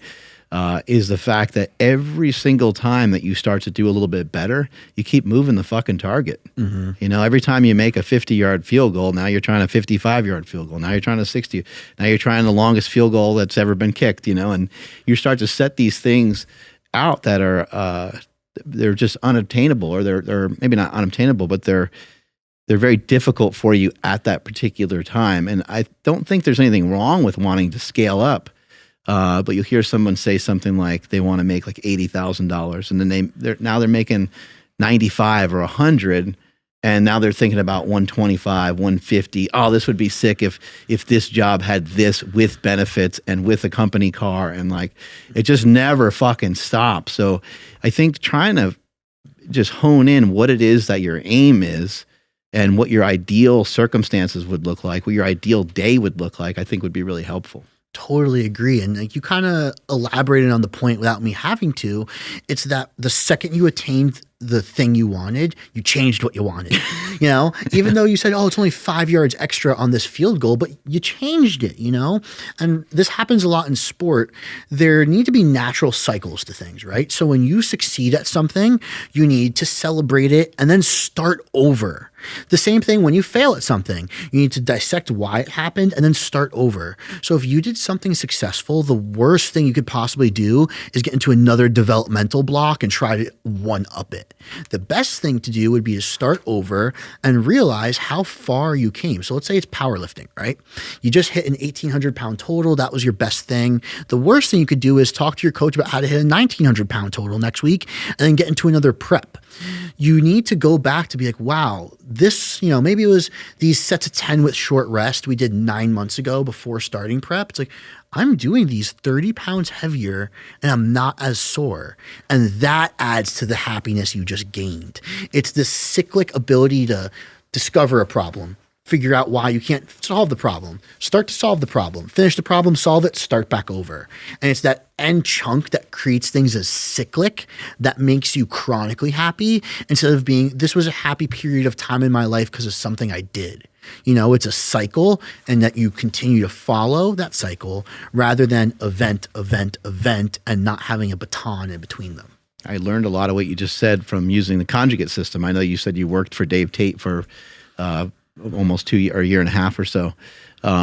Utilizing the Conjugate system and having Louis Simmons as a mentor of mine, he taught me to get different PRs, different bests, with a lot of different scenarios. So you could walk in for the day and you could start bench pressing and you could just not feel it. Mm-hmm. And rather than doing a regular bench press, like what's one way to get a PR every single time you walk in the gym, it's to do something maybe you've never done before. Mm-hmm. So now I'm going to bench press with a close grip off of one board.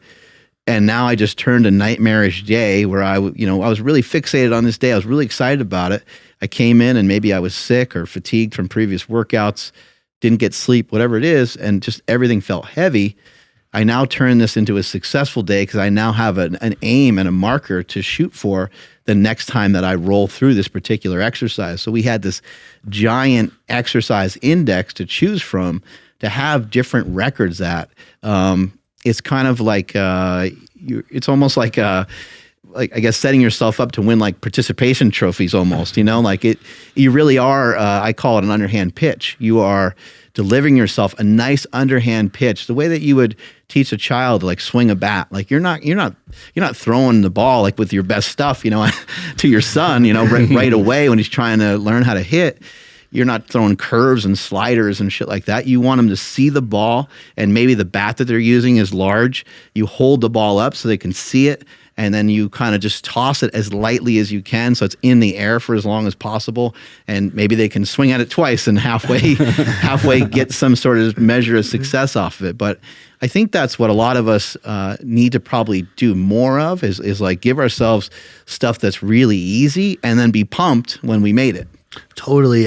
Interning with Dave was great, and I learned that exactly from him as well in the Conjugate system.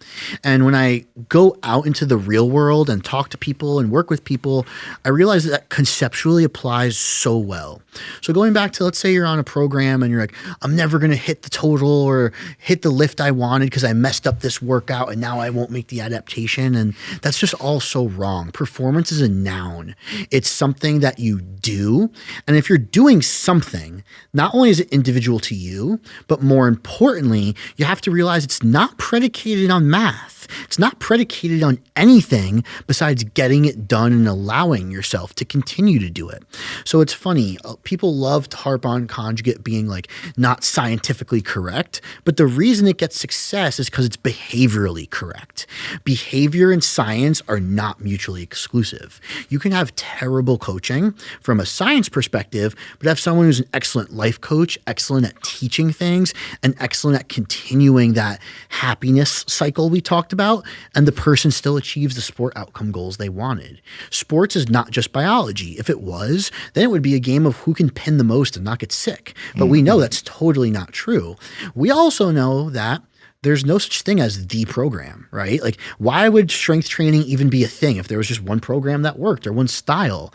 It's getting the person to have a little bit of biology, a little bit of confidence, and a little bit of the opportunity to participate that makes them successful as an athlete. It's not that, you know, this person did the 5x5 and then a 4x4, and then you went up 20 pounds on the 4x4 when it should have been 15, and now you're stronger. It's like, no, you performed on that 4x4. You did not get 5 pounds stronger. Why is Conjugate behaviorally correct? Because it's allowing you to go through fluxes. So we cannot, it's very, very difficult for the brain to keep doing the same behaviors over and over and over again. It's not that the program or the fact that you can't squat every day, you can't squat every day aggressively. You want to squat every day? Maybe we do one day that's like very aerobic and hippie-like. One day it's very aggressive. One day it's like bodybuilding squats. Then you could squat every day, but you can't go in every day and low bar. And that's kind of what Conjugate does very well, is that we're teaching your squat pattern to get better by doing 10 different squats. And you just plot them correctly. You can get better at doing the same exact squat every day, but like I said, maybe you emotionally do it differently. It's just that your program is getting someone to elicit the right behaviors, which up here lets this stuff change. The other thing too is the records that you're beating are they're records for the day. This was like discovered by the Bulgarians and I believe the Soviets as well, the Soviet Union, when they, so that like, let's say like a lifter had a 300-pound clean and jerk or something like that. And they went in for the day and they were supposed to work out with like 270 pounds. And for whatever particular reason, they were just gassed that day. Things weren't working out. If they got 260 pounds on a particular lift, they would celebrate that. They would say, this is for today. This is in regards to, and that was with high level athletes. That was with Olympians. So now if we're talking about Nsima helping out somebody that lives in Michigan, that's a police officer, you know, it's like, that guy's not a professional fitness person. He's not a professional lifter. And I think that a lot of us we're not always like accounting for that part of it. It's like, every day is going to be so different for you, especially given the circumstances. If you have like a regular job, if you have a lot of other responsibilities, you going in and playing powerlifter for a few hours is going to look a lot different than somebody that can set up their whole lifestyle around it. Totally. We actually talked about that outside. And even what's that program going to look like? You guys both want to run Conjugate. They're going to look super different as well because this person's daily ability to participate is different. This person's daily ability to recover is different and all that stuff. So to a degree, the stress on your body is to a degree general, no matter what. I work a lot of hours and I've had to adjust my training recently because of that. Because I was like, man, I just don't have that. I'm always an excited person. I didn't have that pop in the gym. And then I could have sat there and been like, oh, I'm not gonna be able to get stronger. I'm not gonna be able to get bigger or do this. But all I realized was I'm in a different scenario going into the gym. So I need different things to invoke the behaviors I want. And that's really all it comes down to. But I think far too many people are not assessment driven.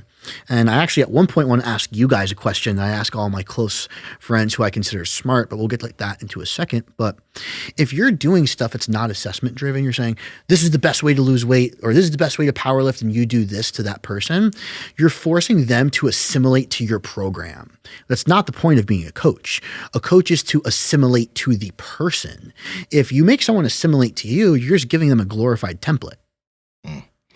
I'm curious about this real quick because I know we've touched on how to learn things better, but when it comes to maybe physical skills, let's say someone wants to pick up things in jujitsu faster, pick up things in lifting faster, movements. What are some things that they can do like just without any type of supplementation? And then what are then some potential supplementation or nootropics or whatever they can add to that experience to allow themselves to be able to assimilate what they're trying to get faster? This is probably the area of sports performance I like the most, actually, skill acquisition. When it comes to a physical skill getting better, the first thing you have to do is realize how good are you at it in the first place. The way I answer that question is, can you still do it if you're breathing really, really heavy? And if the answer is yes, then that means you're relatively masterful and we can talk about how to do it in a way. If you can't do it when you're breathing really heavy, then you're actually a novice. And that has nothing to do with how strong. I'm sorry, someone's definitely going to get offended by that, but it is what it is. It makes a lot of sense. You can have a full conversation with somebody while they're deadlifting 405. They're probably a pretty damn good deadlifter. My point exactly, right? But whatever. So if you're viewing it through the eyes of a master, the way to get better is to have a novel and successful experience. And that's tough the longer you get, right? If we're dealing with a novice, the way to do it is in many different scenarios. So can you do it with a good athlete, a bad athlete, in the BJJ scenario? Can I still hit this, arm bar with someone who has long arms, short arms? If I'm tired, if they're tired, most importantly, it's the difference in energy systems. So briefly, we have creatine, glucose, and fatty acids we can use for energy. If a novice can somehow do the skill with all three of those substrates being used, the fat being the long term, glucose being that middle, everyone's aware of that stuff. If you can do the skill the same in all three, that's how you move up to mastery. When it comes to the supplemental stuff, the only way we can supplement to enhance skill is to increase our sensation of the skill. And that sounds kind of weird for a second, but I'll explain that more. So if you take testosterone, you get stronger. It's because you have more acetylcholine. Your technique didn't get better. Your ability to recruit the technique may have gotten better. That's something that Masteron does very well, but you did not get the skill better. You see what I'm saying? So if you want to get a master better through supplementation, you allow them to have that novel success with enhanced sensation, and the brain does the rest while you go to sleep. So let's say, you do BJJ, right? Yeah. And that's what I thought what you asked. So let's say there's a specific, defense or something you want to get better at. Maybe you take some New-Pept and meditate before. And you guys, have you done like the Shark Tank drill? Yeah. Where it's like that, that's an awesome way with one movement and New-Pept to enhance the skill of someone who's elite. New-Pept isn't like illegal in any sense, is it? Illegal? That isn't like in terms of drug No, testing. you can use it in every single sport. Very even professional WADA, it's legal, so you're good to go. Now with New-Pept also, is there something that people need to be careful? Because with some of this stuff, I'm just like, if you take too much of it or if you do it too often, can it fuck you up in any way? No, but New-Pept's not idiot-proof in the sense of you can take it and nothing will happen. So if you took New-Pept, let's say I use it to replace morning coffee, BJJ, and working with my clients, it's not doing what you want it to do. Okay, so you'll get used to it pretty much. Like Not used to it, is that learning is novel. So what I mean by that is you're not done learning the skill when you go to sleep tonight. It happens for the next 2 to 3 days, actually. So what's happening, let's say you take New-Pept for just BJJ, but then you used maybe amoxicillin or phenylpyriracetam elsewhere, you'd be fine. But that New-Pept supplement is now acutely paired, if you will, with that BJJ skill. So by bringing it again into the diet within 48 to 72 hours, and you're doing it with something else, it'll actually impede the previous skill. So are you saying that if an individual wants to take New-Pept, they should use it for one specific thing rather than using it for a bunch of different things concurrently? Assuming you want to use it to learn something, you could totally just take it because it feels good, and that's different. If you're just using it for the feel, that's fine. But if you're, I want to get better at this because of New-Pept, it's more of like your Thursday routine that has New-Pept in it rather than this is what I take. Got it. And any difference in like taking it orally or like how I did, I shot it at my nose. I don't know. Is that just for speed? Yeah, in that scenario, it's just speed. Okay. And what about acetylcholine? You keep mentioning this.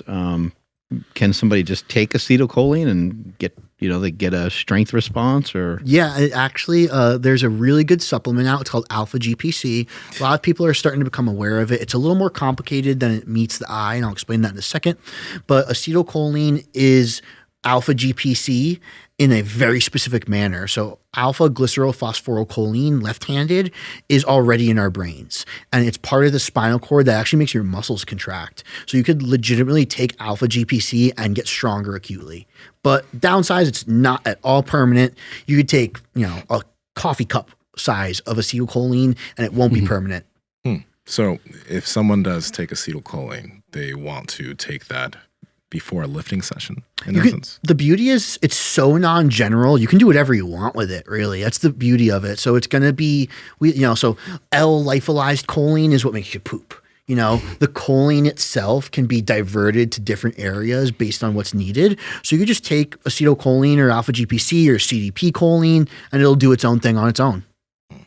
What would you maybe pair that with? Is there something else you can take along with it that's also like a over-the-counter type of thing? Totally. So going back to your BJJ example, let's say you're like, I'm already kind of good at this move. So the way to get even better would be to enhance your capacity for it with the New-Pept. So taking alpha GPC with the New-Pept, the GPC is going to enhance your duration and time to fatigue for whatever you're doing. And pairing that with New-Pept means I just got an extra 30 minutes of novel learning I could take care of. Go ahead. I was just going to ask, I could be wrong, but isn't like alpha GPC and acetylcholine, aren't those just precursors to choline that's already in your head? Kind of. It's a weird way to dissect that sentence. We do legitimately have alpha glycerol phosphorylcholine in us. That is going to be the analog you can take to directly get yourself, acutely stronger. If you take CDP choline, it can be derived into more things. Alpha GPC is just specific. Furthermore, choline is not infinite in our bodies. That testosterone reuptakes it, makes it a little faster so we can work better, but it's used up every single minute that goes by. So it's something you can replete very easily. Same way as food, you can't not eat all day. You have to replete it. It's that same thing.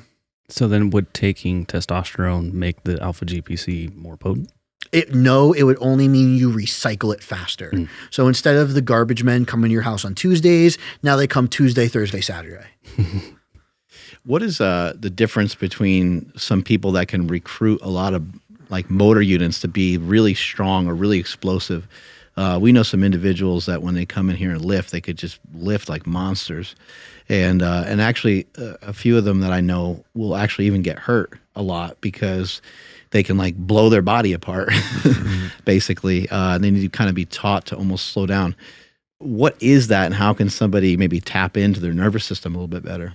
So that is the type of athlete you are. I'm one of those. I have 2 proximal biceps, 2 proximal pecs. I tore this rotator cuff and the supraspinatus on it. I broke the 5th metacarpal on this hand. I dropped a 380-pound stone on my knee, and I've broken my foot from it. So some people are just like, and that's how they are. So I'm someone that work capacity actually makes me safe.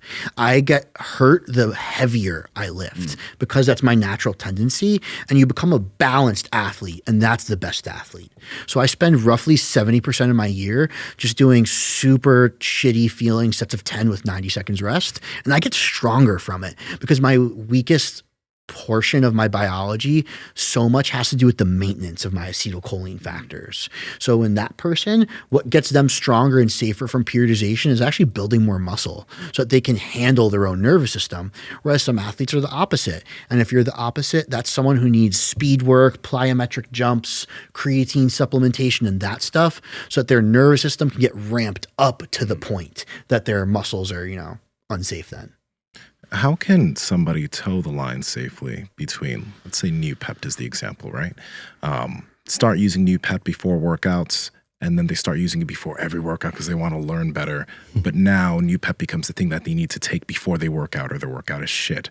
How does somebody toe the line from using that effectively to being effective for them to be able to learn more, and then it not becoming something that they absolutely need to be able to learn well? So I think we said it outside. I don't think we said it live. Everything that you take is capitalizing on what's already in your head. Norepinephrine, dopamine, serotonin, all this stuff in your head is facilitated by taking Molly the same way it is by going to the gym. Obviously very different amounts, but that stuff's already there. So let's say you take New-Pept and you're like you said, I want to learn. I want to be the best at learning. Are you trying to take it for stuff you're already really good at and therefore not actually learning anything new because your program isn't designed to do that and you're just taking the New-Pept because? And I don't want to sound like a broken record, but assessment is how the world works. Successful people aren't always smarter than you. They're better decision makers than you. And that's the difference. So you need to literally assess what you're doing things for and pay attention to how you're actually feeling before you decide to go ahead and take that again. Yeah, and even having an idea of what the goal of this training week is, this training block, this training day. Am I just doing today to induce muscle damage in my pecs and set up next week's session? Because if you are, then who cares about the New-Pept? Just set up next week's session. But if the entire block is a peaking phase, that's different than if it's the very first block of a new year's program. If you're doing the first block of a new year, it's probably pretty, boring, monotonous, and basic stuff. You don't need to learn much there. Let's just take a small break because I think there's still like a good amount more to get to. Just I have to pee, but I'm assuming that like it would be a good idea just so we're not like I don't know, just blistering with questions forever. So maybe just take a little breather and we'll take a quick commercial break. How about that? Yeah, sounds good. Pat Project family, how's it going? Now, on this podcast, we talk a lot about getting your lab work done. That's why we've partnered with Marek Health. They're a telehealth network, and they're owned by Derek for more plates, more dates. But the amazing thing about Marek is that when they get your labs done, they have a client care coordinator go over those labs with you. Now, a lot of you, when you guys are looking at labs and looking at your testosterone, cholesterol, etc., what Marek Health does is they don't immediately throw a needle at you, okay? They can help you figure out what type of things you need to do in terms of your nutrition, potentially what you need to do through your supplementation, and if you're someone who potentially has hormonal issues, whether you're advanced in age or you do have very low testosterone, Marek will put you on a protocol that is specific to you and that helps you out with your current levels. The problem with a lot of these other telehealth networks is that when they do HRT for individuals, they give everybody the same exact thing, and that can actually damage you and not be beneficial. That's why Marek Health's the way to go. And Andrew, how do they go about it? Yes, that's over at marekhealth.com. That's MAREK health.com. And let's say you just want to get your testosterone checked, or maybe you want to get your testosterone, your estrogen, and a couple of other things. Load all those labs into your cart, and at checkout, enter promo code PowerProject10 to save 10% off all those labs. But let's say you're not sure where to start. Head over to marekhealth.com/PowerProject and get the Power Project panel. That's going to cover everything you need to know, including a consultation with a client care coordinator. That comes free with that. And use promo code PowerProject to save $101 off of that entire bundle. Again, marekhealth.com, links to them down in the description as well as the podcast show notes. We're drinking these keto beers over here. Is there what's that all about? Caffeine in them? No, I don't think so. Do you want Ketones, one? though. I'll try one if there's no caffeine. Yeah, There's ketones. I'll grab it. Don't You worry got about it? Yeah, Okay. I got it. Thanks, man. This tastes oddly good, man. Yeah. Oddly good? I didn't think it tastes so So good. maybe you can tell us more about it. It's R13, and then like maybe you can tell, like, because you probably understand the fucking chemistry of this thing. Butane-diol. It just means that they added a specific group where there's a double bond on the first and third carbon on the ethanol, and it's on the right-handed side. And the guy that sells this product, he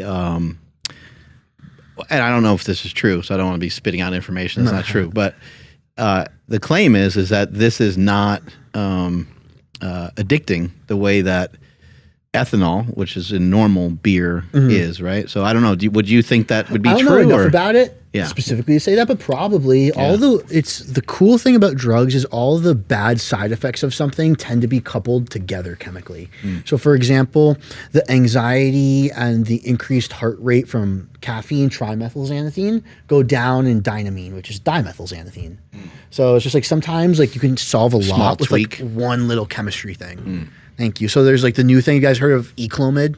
No. They came out with a new Clomid. It's Eclomid. And it just like absorbs better. And it's not that it's not Clomid anymore, but it's just like they fucked with like a little chemical bond and now it just absorbs better. We're on now, right? Yeah. Okay. Well, I have a question about something. We've talked about flow states and stuff on the podcast before. Who's the author of Steven? It starts with a K. Hard ketones we're drinking. Well, we're drinking hard ketones now. But What is his name? This stuff is delicious. I bought his book too. Okay, just type in the book on becoming Superman or superhuman, one of the two. But for example, sometimes if I take kratom before going to jiu-jitsu, or sometimes if I do shrooms a little bit before I go to jiu-jitsu, there's certain times when I do jiu-jitsu and I'm thinking a little bit more than I'd like. Then certain times when I'm doing jiu-jitsu and just everything is boom, all the movements that just need to happen. It's like I'm even surprised at some of the shit that happens. And using this a bit before, I notice that happens more often than sometimes when I don't, and I'm able to get into that zone, right? What is that zone, or what is that state, and how can people bring it on more often? Encourage it, maybe almost from a natural perspective. That too, yeah. So when you make mistakes in BJJ, you're going too fast and anticipating too much, and then you make the mistake? Well, not even mistakes. More so, it's when I'm rolling and I'm just like doing things that I've never practiced before, or doing things that I've maybe thought about and then they just happen. And it's not even that I was trying to do it. My body just, boom, does certain things. And I'm just like, I don't know how the hell this is happening now. I know I've seen it. I know I've maybe done it a few times, but the fact that it's just happening so quickly and so fast and I'm not thinking about it, that is a state that I can get into sometimes. And sometimes it happens, I can get into that state faster when I take kratom beforehand, or maybe when I do psilocybin beforehand. That's what I'm wondering, how can I trigger that more often? So the reason I asked is because the answer is identifying what the flow state is for the activity. Okay. I've participated in BJJ. I was a freestyle wrestler in high school, so I get what that's like. And you see the dichotomous difference between wrestling and BJJ, The right? density of that neck. Oh, yeah, it's that strongman. Jesus. But BJJ is more like chess, where you could say like wrestling is more like checkers, right? And if you're someone that's going too fast and you notice that your suboptimal, we'll call it, or not flow state in BJJ has to do with thinking too much, you're actually similar to Andrew talking about New-Pept, where you were over facilitated. Now you're taking in too much information. The reason why things that are typically not stimulants but put you in flow state is because for BJJ, you're going a little bit over your flow state curve. So if What does that mean? So flow state's like a threshold for everything. And it's because when we pair these cortical areas, like for right now, flow state for me in speaking is utilizing my auditory, lingual, and thought interpretation based cortices. So they need to be firing at the same exact rate for me to do this. If I start doing it too fast, that's when you have like that nervous talking and it's like, you start putting in stuff that doesn't matter. And if I'm going too slow, I'm going to be like, right? So there's this like optimal threshold for everything. And you are the one to make the mistake, not the BJJ or the drugs or anything else. So flow state is predicated on where do I need to be for this activity? What areas are involved? And am I going to go under it or am I going to overshoot it? So in anything, flow state means the areas of your brain that are involved are firing at the same rates. And the rate is relative to the rhythm of what you're participating in. So BJJ being a little bit slower is going to mean that the threshold is probably definitely lower than powerlifting for sure. So you're obviously an excited person. You think a lot. BJJ gets your heart rate up.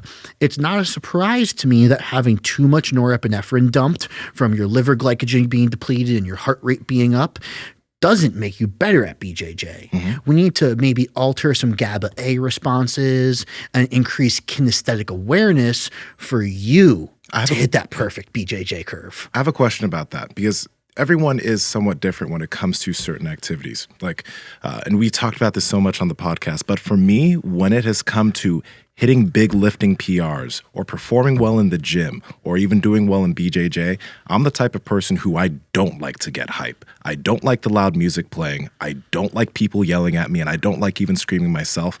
I more so like to calm myself down and not think about anything, and that's when I personally perform the best.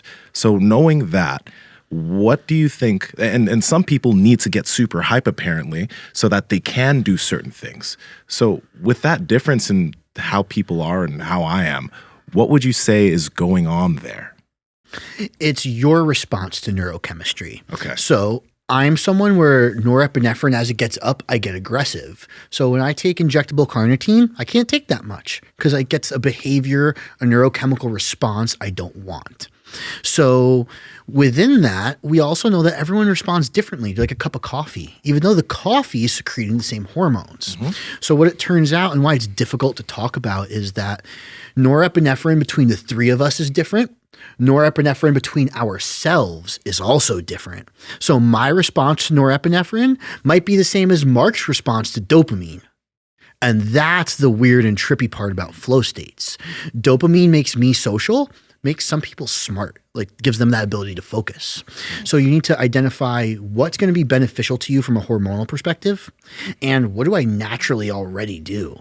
So if you're someone who, maybe you find that it's easy for you to get hyped up and fast, you probably have a relatively above average or sensitive response to norepinephrine in the right hemisphere of your brain. So we need to take things that don't facilitate that, but maybe facilitate other stuff. So you maybe can get away with taking like some glycerol and oral steroid and creatine in crazy high doses as long as your heart rate doesn't pass this threshold. And then it's like, wow, I just took not that anyone would ever do this, but I just took 400 mgs of Anadrol and I actually don't feel worse because you identified it properly, where in the wrong instance, 25 mgs of Anadrol could be too much. And it was Stephen Kotler. Stephen Kotler. Okay. Jesus Christ, man, you're just smashing so many of these things. So much to dive into here. I've heard you mention a couple times on this show, and I've heard you mention previously on a few other podcasts that you were on, and even just on your Instagram, talking about like the metaphysical things that are things that just seem to just happen, and we're not 100% sure why, but I kind of think that it's connected to some of our beliefs and these things that look like they fall into our lap, or these things that, some people have a friend that everything they do, they don't seem to care, or they don't seem to really try extra hard on a lot of stuff, but for some reason, it just seems to work out. What you're mentioning about flow state, or even when Michael Jordan was in the zone and every shot that he shot, everything just went in every single time, regardless of whether he was off balance or had three people hanging on him or whatever. I think one of the key factors of those things is I think it is a good idea to prep yourself and to prepare yourself so you have the best opportunity to do as well as you possibly can. But I also think it might be a little bit of a mistake in trying too hard to get into those states. What are your thoughts on that? All the athletes that I've talked to and communicated to recently know that my favorite cue when we sprint is stop trying so damn hard. Yeah. People make the mistake. Yeah, you try. Yeah. It's what kind of run was that? Yeah. And it goes back to like that success level thing.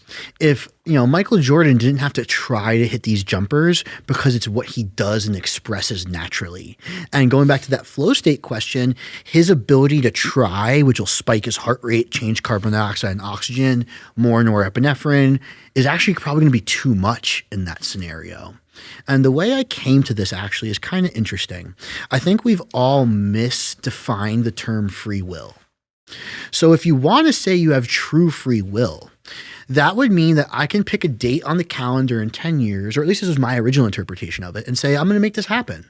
But that's not true. And the reason we know it's not true is because we have no section in our brain that can actually do those things. The best things that happen in life don't happen until they've happened, Think about the first time you released a slingshot, Mark. You probably had no idea it would get as big as it did until it started happening. You had no idea that all these places would carry it until they responded to your email. So free will is more about your mindfulness and decisions you make in the moment and how they continuously create momentum into what's next. And having faith in that what's next is the free will, because we have no idea what's coming. So if you just have the faith and mindfulness acutely, you then are moldable enough to even just not lie, but just say that anything that happened was supposed to. How the fuck did we get on that topic? We got into a warp zone. Well, while we're in this crazy zone, I told you guys I had a question for you guys. I respect you guys very much. I think you're both super intelligent. I ask all my smart friends this question. And it starts with the commonality in smart people is that when they deal with a problem, they start philosophical, right? And then they get conceptual and slowly funnel. Do you guys think that, as yourselves who also think that way, you adapted that strategy because you're already smart? Or do you think it's that initial adoption of that strategy that allows you to be smart? No, I think it's because of adopting that. I don't think I'm smart, dude. Like, just straight, like, I don't like to hold that belief. Like, I mean, I don't think I'm dumb either, but I think it's that adoption of that belief. That's my personal opinion. I just like to know. There's no right answer. Yeah. It's just one of those things where it's like, did you get here because you got yourself here? Or did you just pick this because of who you were? I think also, all of us here are people who continually seek information, and we're not we like to learn more things. I know that I'm never comfortable with the things that I know, and I get proven wrong all the time, and it's great. I love it. Yeah. So because of that, that's how I've found certain answers, not because I'm smart, but just because I seek. Yeah. People that seek are going to find, right? So that's the way I've always been. I've always been into trying to find out more. And also I'm not afraid to just say I don't know. And I know some people that are pretty smart, but the people that are pretty smart, they'll try to give you an answer. And the people that are really smart will say, I don't actually know. That's what I've kind of noticed out of all the high level people that we've had on this show. They're like, man, I've gone in circles on this a million times. I've been studying this for 30 years, and now I just kind of found out that I don't really know much about it. And you're like, damn, that's kind of depressing, but I understand what they're talking about. Absolutely. I feel that all the time, especially when you start thinking about all these neurochemical phenomenons and they're spinning and I know all this stuff happening, but I still can't figure out certain things in life. We all deal with certain issues day to day. Why don't we have perfect relationships? Why do friends come and go? Why do these things happen? And you start to realize that our worlds are also different in between the ears, that it's actually more of a miracle that it ever works out in the first place than that it's a problem that it doesn't. How can you interact with someone where every word I say is actually different in a way than it is to you? And we become friends over similarities that are small, not the opposite. You keep mentioning something too that I find fascinating, and I think it could help people become superhuman if they're listening and kind of honing in and paying attention. You've multiple times have referenced just mitigating and the mitigation of failure.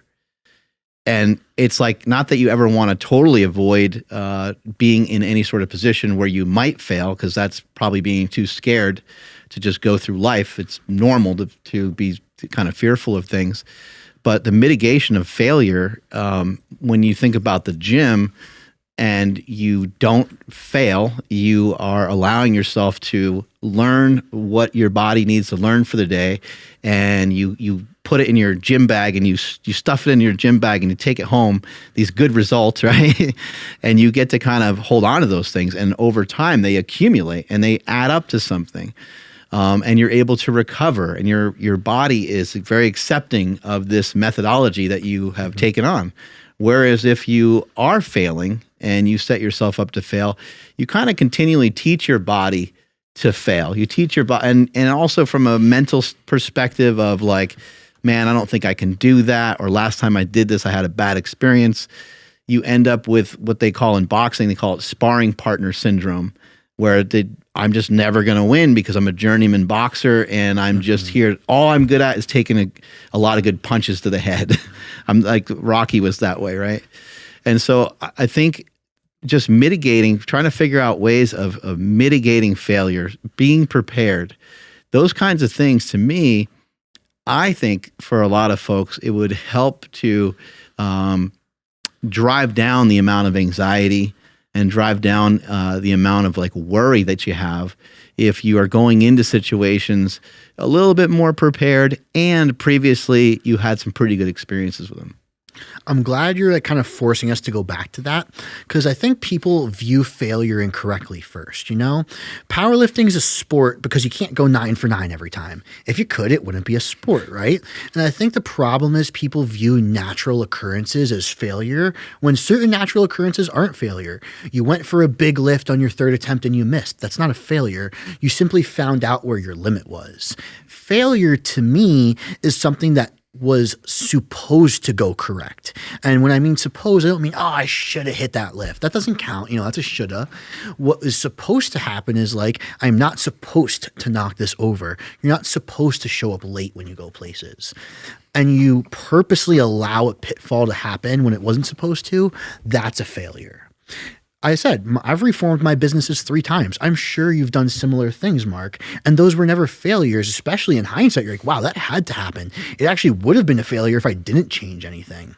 So kind of taking the connotation away from the word failure, thinking it's like a red negative sign, and more viewing it as a mistake is the proper way to take that advice. Yeah. What if you don't have a win yet? The funny part about that is the best part is actually to not have a win, because it means you stand to gain the most, and failures and mistakes still give you information. So you're actually set up for an incredibly novel opportunity to create momentum. How important is an individual's verbiage to their success? Like the way that they speak and the way that they talk about things about themselves? Vaguely conflicted in the research. You'll find research that says it's everything, and you'll actually find research that say it doesn't matter at all, to a degree. I personally think that the adjectives and narrative you use to describe what's going to happen are incredibly important, because we kind of really briefly talked about like how certain parts of the brain can turn on in response to certain things and certain ones can turn off. That verbiage is this raw platform for brain areas to turn on, because you're saying it to yourself and you actually respond to yourself. And if you didn't respond to yourself, then you wouldn't say anything in your head in the first place, right? They're monologues. You're talking to yourself. So if you're inciting a narrative, a monologue using adjectives that kind of stimulate amygdala stuff, which again is that fear defense. Like what, by the way? Let's say like curse words, for example. If every single time you're like this effing this effing that, even if you're talking about something positive, like, oh, I just hit this effing lift. It was, you know what I mean? Sound like you're from Boston. Yeah. Well, I was at one point. Back then. Oh, okay. There we go. And the haba. You know? New Jersey, right? Like, Yeah, New Jersey currently. Similar accent in a lot of ways. The coffee, you know?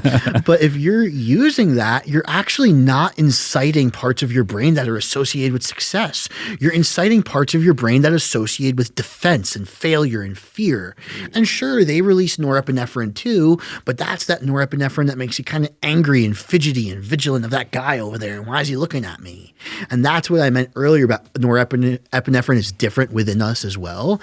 Having it secreted due to liver glycogen depletion is different than having it secreted due to anger or fear or curse words or the inciting of something scary. Doesn't that depend though upon how you view those curse? Like if you're saying, "Oh, that fucking lift was awesome," like if you don't necessarily think of it in an aggressive way, would that change the way you? A little bit. I think if we had to look at it at that micro of a perspective, Yeah. it would be how you said it, not your perception of it. Okay. So, for example, you're never going to go to your mom and be like, "Oh, mom, you're so fucking cute." You know what I mean? Like, it just doesn't work that way, right? Yeah. That's my point, you know? So the words kind of matter. The words kind of don't. You played that out way too good.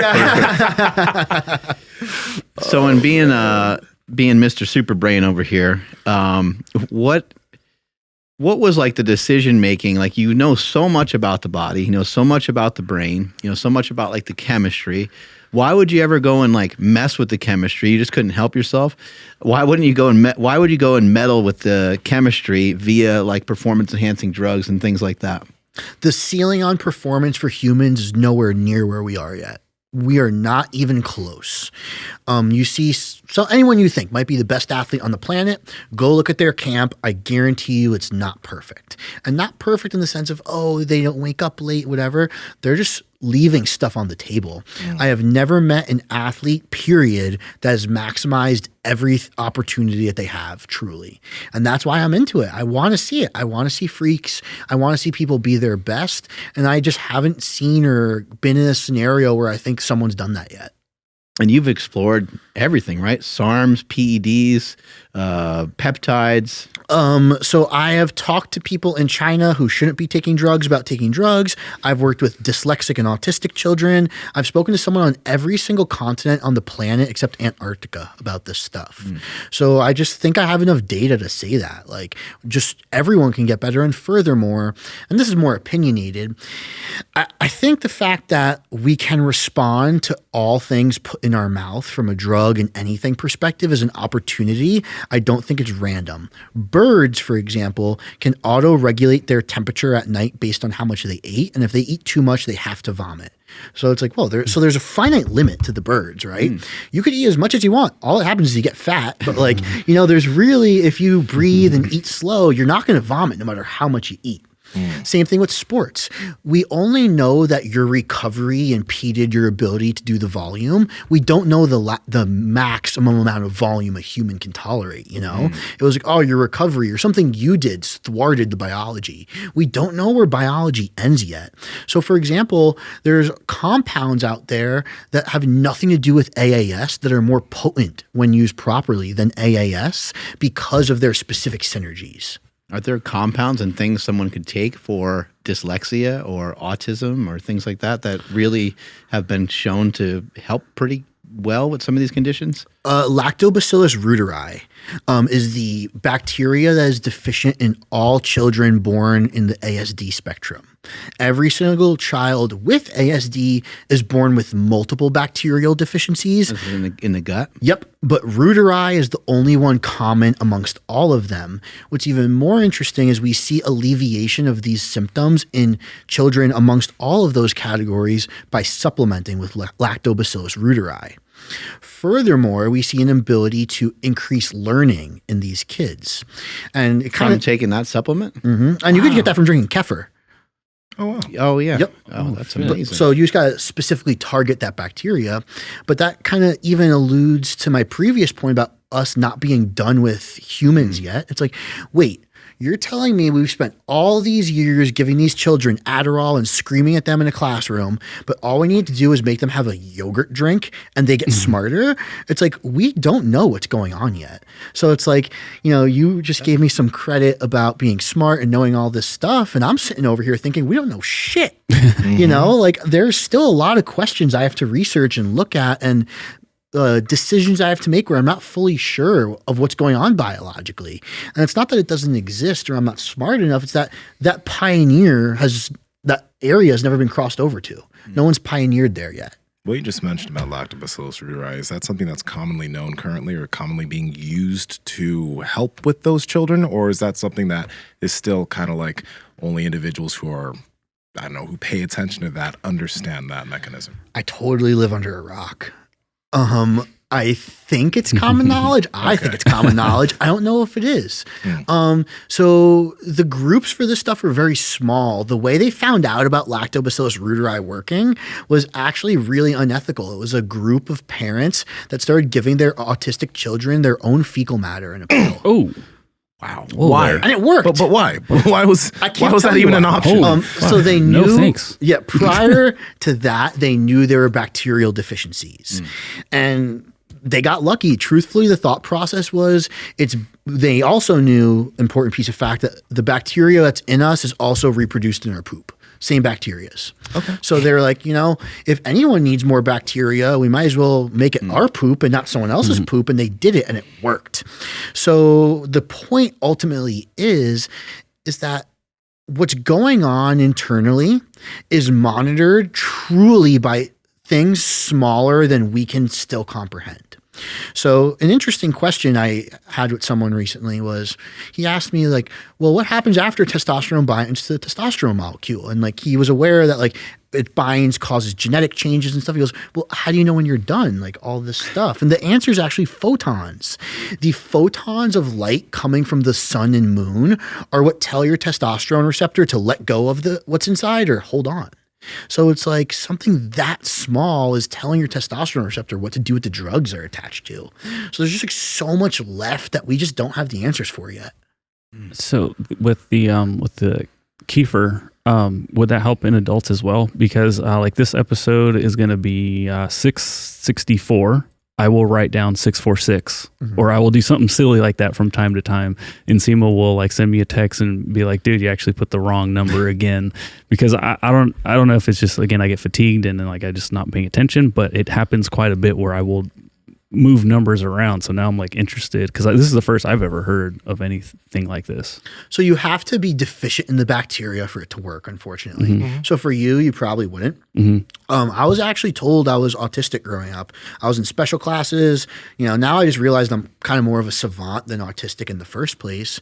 But what's funny is these gut bacteria tests, they didn't do it on me as a kid. They're just like, I was nonverbal till I was like 4 or 5. So like this kid acts weird and like he doesn't do good on SAT, like state testing. So he's obviously dumb, and like put me in a special class. And then later on in life, when I was already intelligent, I got a bacteria test, and it actually turns out I am deficient in Lactobacillus reuteri, but not massively deficient in other bacteria. So I even have an impediment in my ability to use my brain, but I never knew about it. So it never happened and manifested the same way. If I did it earlier in life, maybe things would have been different. But now as an adult and I supplement with this bacteria, even when I remove it from my diet, I don't really notice a difference besides mood. Oh, what do you notice in terms of your mood? It just makes me a little less like social and happy. Gotcha. Okay. Like if I miss out on like sauerkraut or kefir, I have to eat fermented foods every day, or at least I've told myself I have to. I do notice a little something. Okay.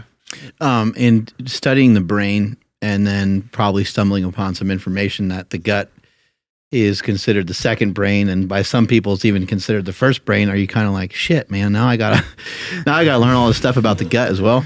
To a degree, yeah. I think I'm very biased in my knowledge. I know everything I need to be absolutely awesome with sports performance athletes. So I do know a lot about the gut as well. But what's funny is the serotonin in your gut is not the serotonin in your brain. So to a degree, it's more like, imagine having an awesome executive assistant, and that's more of the brain gut relationship than it being the same job, if that makes sense. It's like, I have an assistant and he saves my life. And the other day he had a family emergency and actually went to India and didn't tell me. And I was like, oh my God, I have all these emails. I don't know how to use a Calendly. I was like, I don't know what I'm going to do without this guy. Calendly. It's like our I think that's how you say it. Do you know what that is, Mark? Oh, Calendly. Yeah, Calend. Whatever it is, yeah. I was like, what the fuck? I like Calendly, though. That sounds cool. My savant was showing. But it's kind of more of this balancing axis rather than two jobs, if you will. We were talking a little bit earlier about athletes in pro sports, and it got me curious because like whenever people think about athletes and baseball, basketball, football, whatever, whenever athletes have way above average, I don't know, muscle, strength, power, people are like, well, it's because all pro athletes are taking drugs, right? Well, with your experience and what you've seen in that sector, these individuals are obviously insanely above average as far as their abilities to perform certain things. But how prevalent is drug use in pro sports? The word drug's huge, right? Illegal drug use. So what we'll say is a decent amount of athletes cheat. Not as many as you think. All athletes are doing something to get better, though. So not all athletes are breaking the rules, but I have yet to meet a single professional athlete who doesn't have something.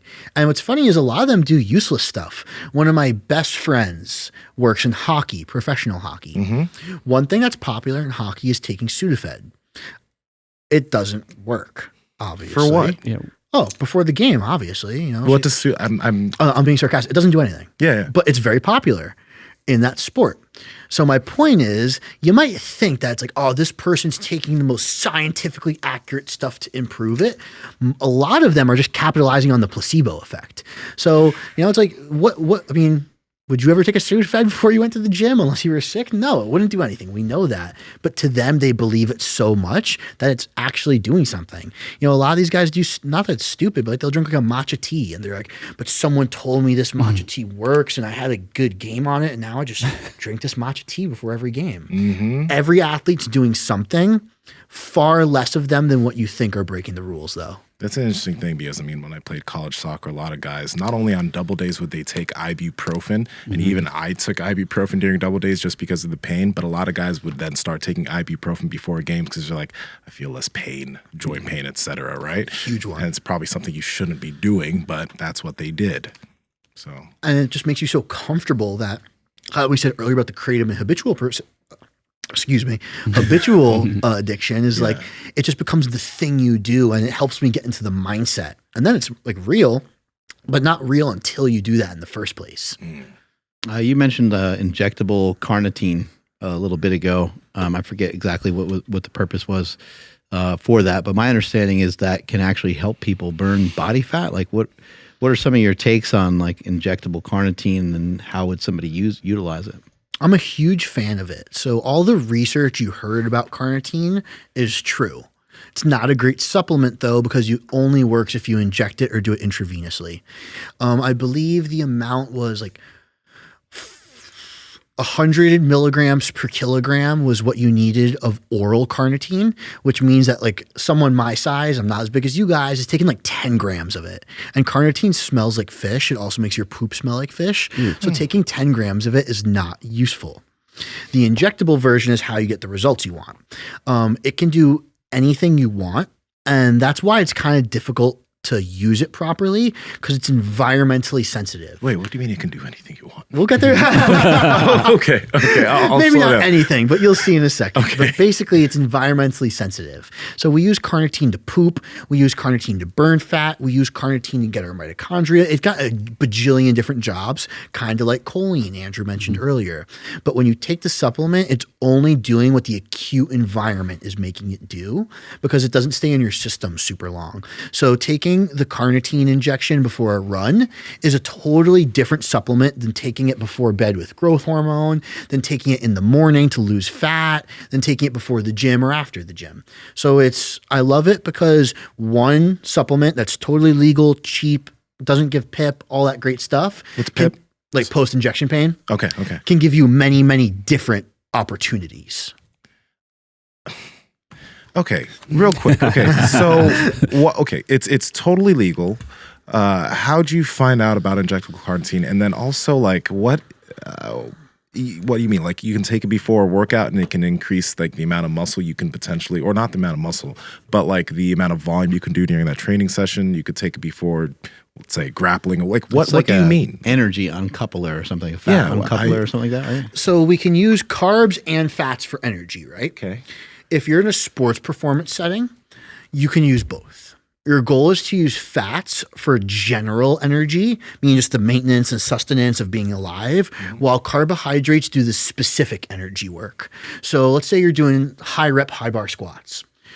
Glucose, glycogen, all that stuff's mainly active in your quads and legs, while fats are keeping your heart rate in check, letting you recover between sets and all that. There's this dichotomous role between them. Imagine your carbs as like machine guns and your fats as like business liaisons. You know, they professionally allow things to kind of happen, where carbs are just real dumb. It's you know, dealing with a lack of oxygen.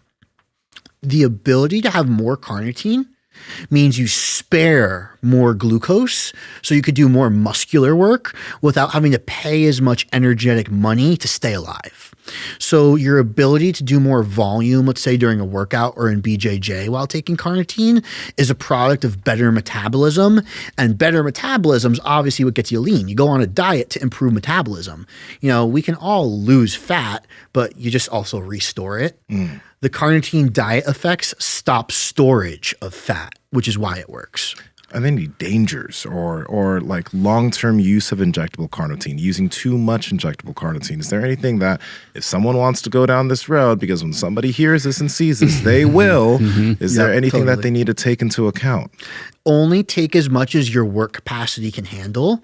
And luckily there's no real dangers, but there's some shitty quality of life aspects. So I had someone reach out to me. They're like, Andy, I was taking 1.5 grams of carnitine and they can barely squat 315 and like have a high resting heart rate. And he's like, and all I do is poop all day long. And that really is what happens. You just like keep poop, because I told you, like, the lyophilized version of choline is going to make you poop. Carnitine and choline have a relationship. You take too much and you're just pooping all day long. So there's no real health effects, but the annoying part of carnitine is the more elite of an athlete you are, the better it is. And if you're not an elite athlete, it's pretty much useless. You got to make me go get a needle, brother. Like, I didn't want it to do this, but I mean, fuck. Like, it just sounds too good. Andy said I'm elite. But not only that, it's like you just read like my email from like 2 years from now. Like, dude, I still can't squat 315 and all I do is shit all day long.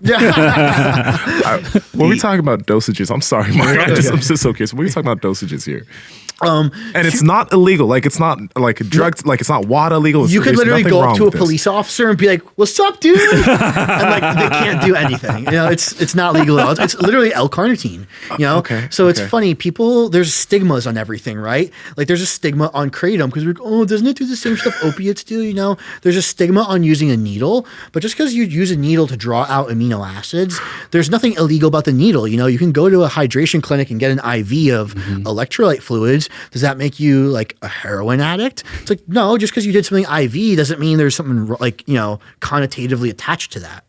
That being said, 200 milligrams is an exceptional dose of carnitine as far as like getting the most out of your ROIs. Daily or not daily. So the nice thing is, if you want to use carnitine for like a health-based purpose, you could go like 50 to 100 milligrams daily.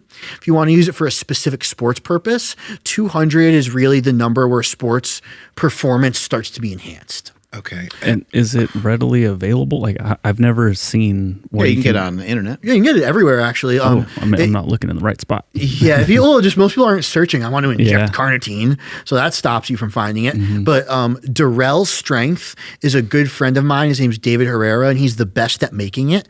Carnitine's not easily synthesized and stuff. You could take a shitty made carnitine and it'll hurt a bunch and still work. But this guy does it through like a lactate ringer and all these special things that make it special. But you can really get it anywhere. You can even make it yourself, as simple as mixing a pharmaceutical grade cleanliness carnitine in water with like a filter. You could do it yourself.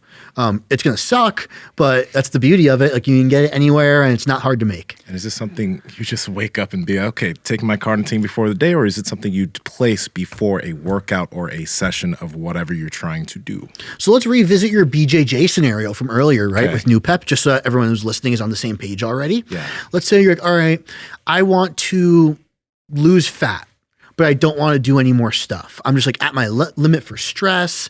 My food's already kind of low. People don't realize that drug intervention is a modulator of energy. So if you want to lose weight, you can exercise more, you can eat less, or take more energy modulating drugs. It's all the same effect, right? So you can not change anything, intervene with carnitine, then change something else. And that's actually how I recommend people do fat loss. You play different cards, never play the same card twice. So if you just decreased your food, you're not allowed to decrease your food again until you've increased exercise and done something with a supplement. Then you could come back to it. And it's because all these goals are just balanced on each other. So if you keep taking away food, and not changing anything else, you're never adapting to the loss of food. Your body just thinks, oh, this person's poor and can't afford food, and now we're starving. I heard somebody mention that taking injectable carnitine is a little bit like just deducting a little bit from your caloric intake. Is that kind of a decent way to look at it? Or maybe it's adding to your energy expenditure? The latter would make more sense. Okay. It's adding to your expenditure. It's moving fats better. The only reason, but in like a pretty good manner, like it's sizable. Like it's not it's not nothing. It's going to be something that can impact your fat loss. You could see the difference in 1 to 2 days, honestly. It works immediately when it comes to performance. But the thing is, specifically, one, you can only use as much as you're capable of using from a fat movement scenario. Before you poop yourself. Yep. And that's the problem, is most people are absolutely atrocious at beta oxidation, which is the movement of fatty acids. That's why people see results on the ketogenic diet quickly, but then it drops off before it picks back up. It's because you had that initial rush in beta ox. So if you could handle fats well, you could take a lot of carnitine and see a lot of results. And if you can't handle fats well, then a little bit of carnitine will do almost nothing and make it seem like you're losing weight because you're eating less, when in reality, you're only losing weight from a little bit of carnitine being bad at beta oxidation because it's fixing the thing you fuck up the most. Personal question. So now, like, I handle fats well. This is making me very, very, very curious. Like, so would I be able to, because you mentioned 200 milligrams, but do you have to, should you start there? Like, would you try a lower amount and see how effective it is? Or would you say 200 milligrams for performance is where anybody would like to start? Because I handle fats well. Yeah. So it is, you do need a supraphysiological amount of carnitine to change performance. Okay. We can call physiologically normal being like 50 to 100, and it still will do something, but it won't drive performance. The ability to drive performance, to have more carnitine in your body than normal, is the effect that drives performance. Because then it's like, wow, all these carbs I have are just free to use for my muscles now because we've already handled survival.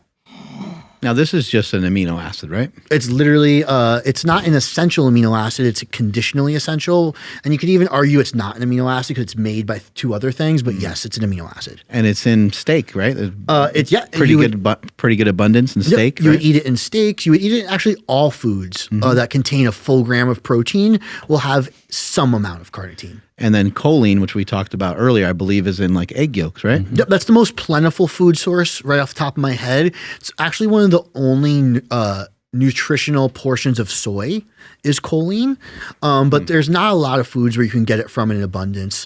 Carnitine, you can actually get your natural levels up decently through proper exercise and food, but choline, not the same. What do you know about IV type stuff? Because I've heard people have got mixed reviews.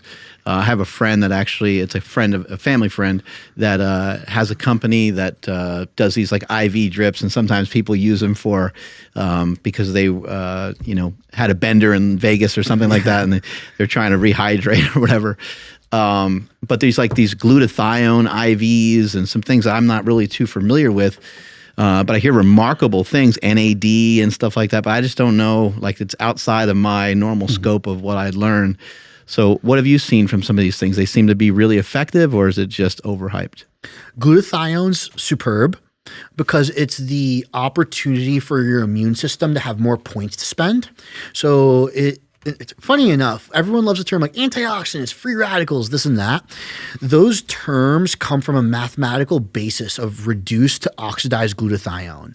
So if we had to have like employees, if you will, in the big business that is the immune system, every single employee is glutathione, and they're contributing data to the immune system as a whole. So the injection, either intramuscularly or intravenously, of glutathione is the opportunity for your immune system to be far more moldable. So I've used that with some people who had COVID, to recovering from multi-day competitions, to after a giant weight cut, how to get back. Glutathione's great. NAD plus is interesting because if it makes you feel a lot better, that means your beta oxidative capacity sucks. Essentially, NAD plus is how we resynthesize ATP through a training environment. But if the usage of it makes you feel amazing, that means your energy recycling is slow. And sometimes people will feel like shit after they get these IVs. And sometimes these IVs, I think, they'll kind of hurt. They'll mess with people's like body temperature. Like it's not the most pleasant experience, my understanding. Yep, you're totally right. And that has, again, to do with your movement of fat and just total blood stuff through your veins. If we had to say, like, Andy, I know you said health is about synergy and it's my book, not your book. You know, there's no health between us. But if you had to pick what's unhealthy, it's the inability to move fats, just because it's so general. That's one of the big things I think people could stand to gain from like the carnivore diet stuff, is that it's just by following this incredibly simple plan, you can increase beta oxidation very easily. The problem with that is when you're poor at it, nothing works right. So you can't stand to lose body fat until you can move fats around your body properly. And that's why carnitine's so awesome for people, because it can teach that to happen. Proper exercise habits do that for you. But as you know, Mark, not everyone's trying to do those things. There's something I want to ask, because I think cognitively, when I think about a lot of these things, there's, for example, testosterone. I've never thought about taking it because of like I produce enough. I've gotten good results enough without it. And I don't think that it's also illegal for like the sports I do, but also I wouldn't want to affect what my body could actually do as I get older. That's one of the reasons why I don't even want to even go to that unless I get really old and I really do need it. So when I hear about something like injectable carnitine, it's not illegal on any type of water or whatever, any of the sports that I do. And then also it doesn't literally affect my body's production of anything if I were to stop, right? It seems like a no-brainer, right? What other potential, I don't know, supplements or like are not even like injectable carnitine because it has a specific use, but things like that that are definitely beneficial and performance enhancing, but have minimal side effects. Like what's the next wave of like human performance type thing? That's what you're asking? Yeah. So there's a couple cool ones that come to mind. I think insulin's incredibly misunderstood. My eyes got one. Yeah, All insulin right. is probably the best one out there.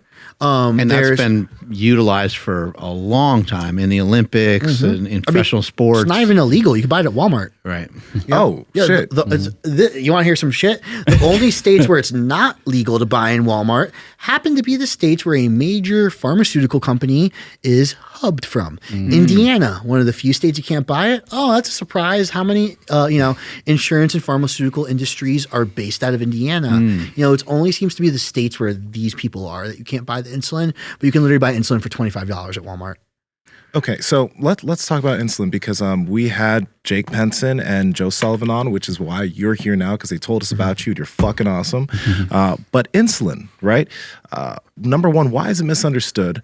Number two, if people choose to go down that route, what should they be careful with? Because in the past, like there was this trainer I used to work with, and a man died in his house from doing some stuff with insulin, right? Wow. So it's like, yeah, he started foaming at the mouth. They didn't have, I don't know what you need to do when you take insulin, but they didn't have it. There we go. Dude just died right there, right?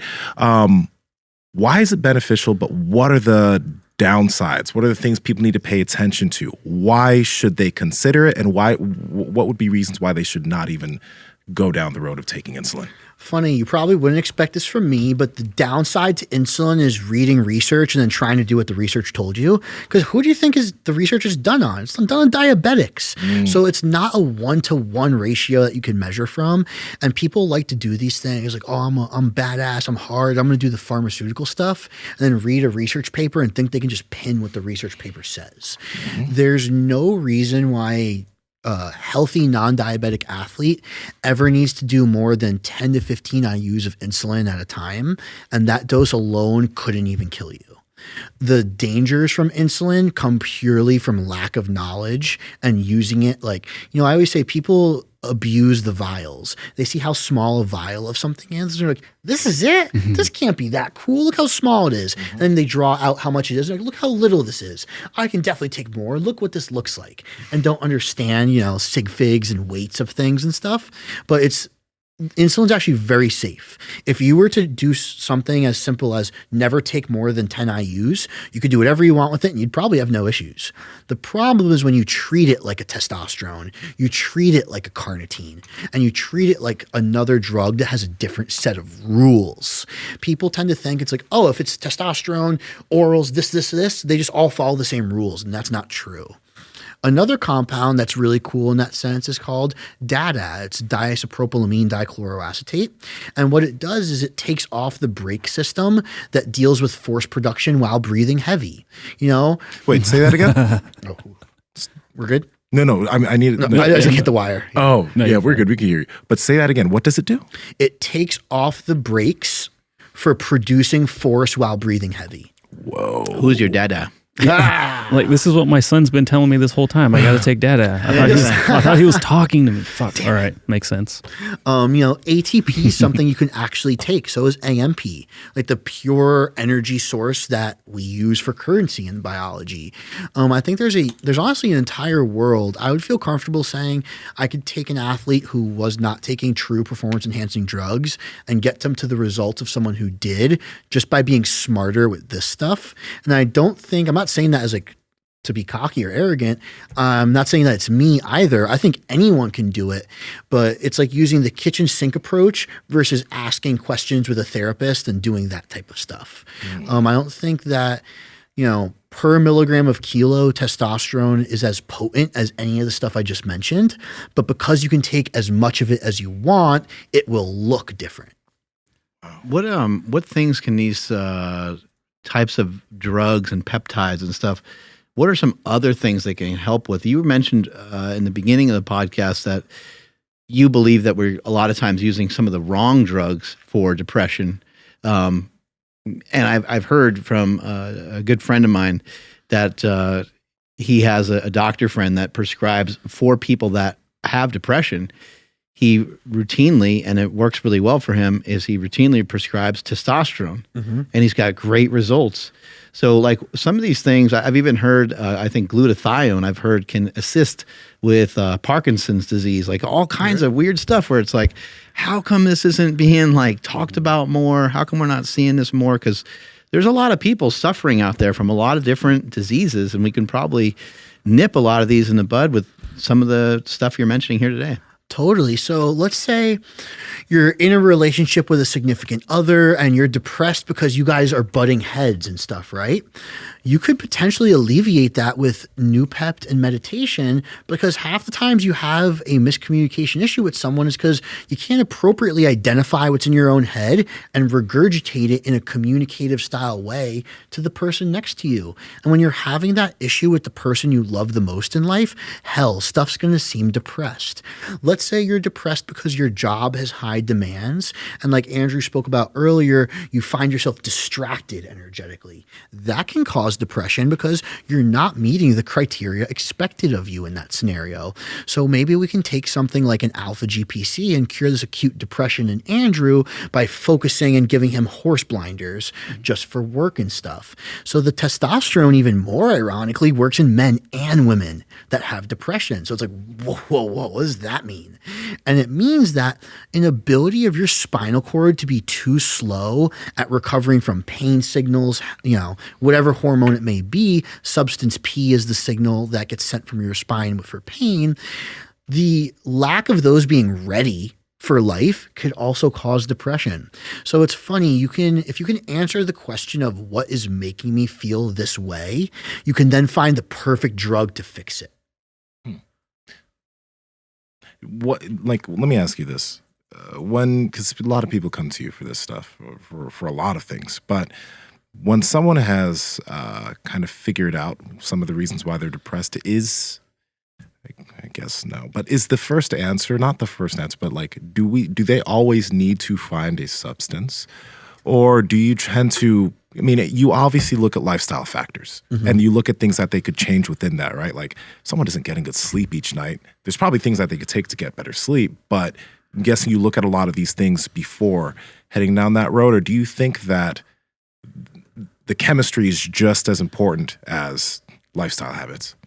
There is an ambiguous line. There are scenarios where supplementation is absolutely necessary, and there's zero chance you can get out of this without it, even acutely. Yeah. And it's because you've now learned to be depressed. You've learned to be anxious, and you've done it for long enough that it's part of your natural behaviors, responses, and stuff, right? It makes sense. The same way we all know you can train yourself to be consistently positive by as simple as responding with, I'm great every time. Even if you're not great, just keep responding with, I'm great. It's going to work. And it just works in the other, spectrum and bandwidth of things. Yeah. So if you're in deep enough, you basically need a supplement just to teach you and show you the other side. So my favorite way to teach someone with poor hamstring activation how to feel their hamstrings is to make them lay on their back and put their feet flat. And I say, don't move your heels. And I try as hard as I can to pull their heels. And the only way you're going to, follow that correctly is by flexing your hamstrings. It's like you just felt them for the first time in your whole life. Next time we do this, we're going to do an RDL immediately after. So you could do an RDL with what you just discovered are your hamstrings. Then we're going to do it 10 minutes before you squat, then 20 minutes before you squat. And eventually you can use your hamstrings when you squat, right?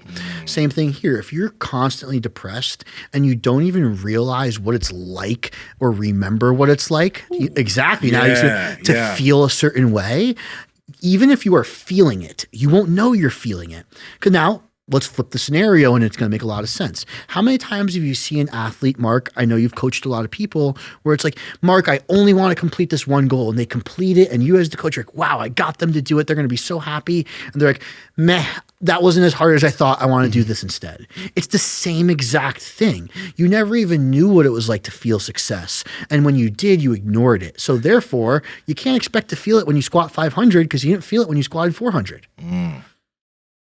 What are some things that like blood work can tell us, and what are some things that blood work can't tell us? Because I've been somebody that's gotten a lot of blood work done. I'm a fan of it. We have a sponsor of the show, Marek Health, and I still get my blood work done. But I've noticed that there's some great data that can come from the blood work, and there's some things that we can adjust and fix. But there's also like a lot of stuff I think that's still unknown because it's just blood from a certain area that's taken on a certain day. We're not pulling blood from like the spine, and we're not checking the chemistry of the brain. So it can't really tell us everything, right? Yep. So blood work's like, when you take a picture of a car, it's going fast and the rims are kind of like blocked out or whatever it is.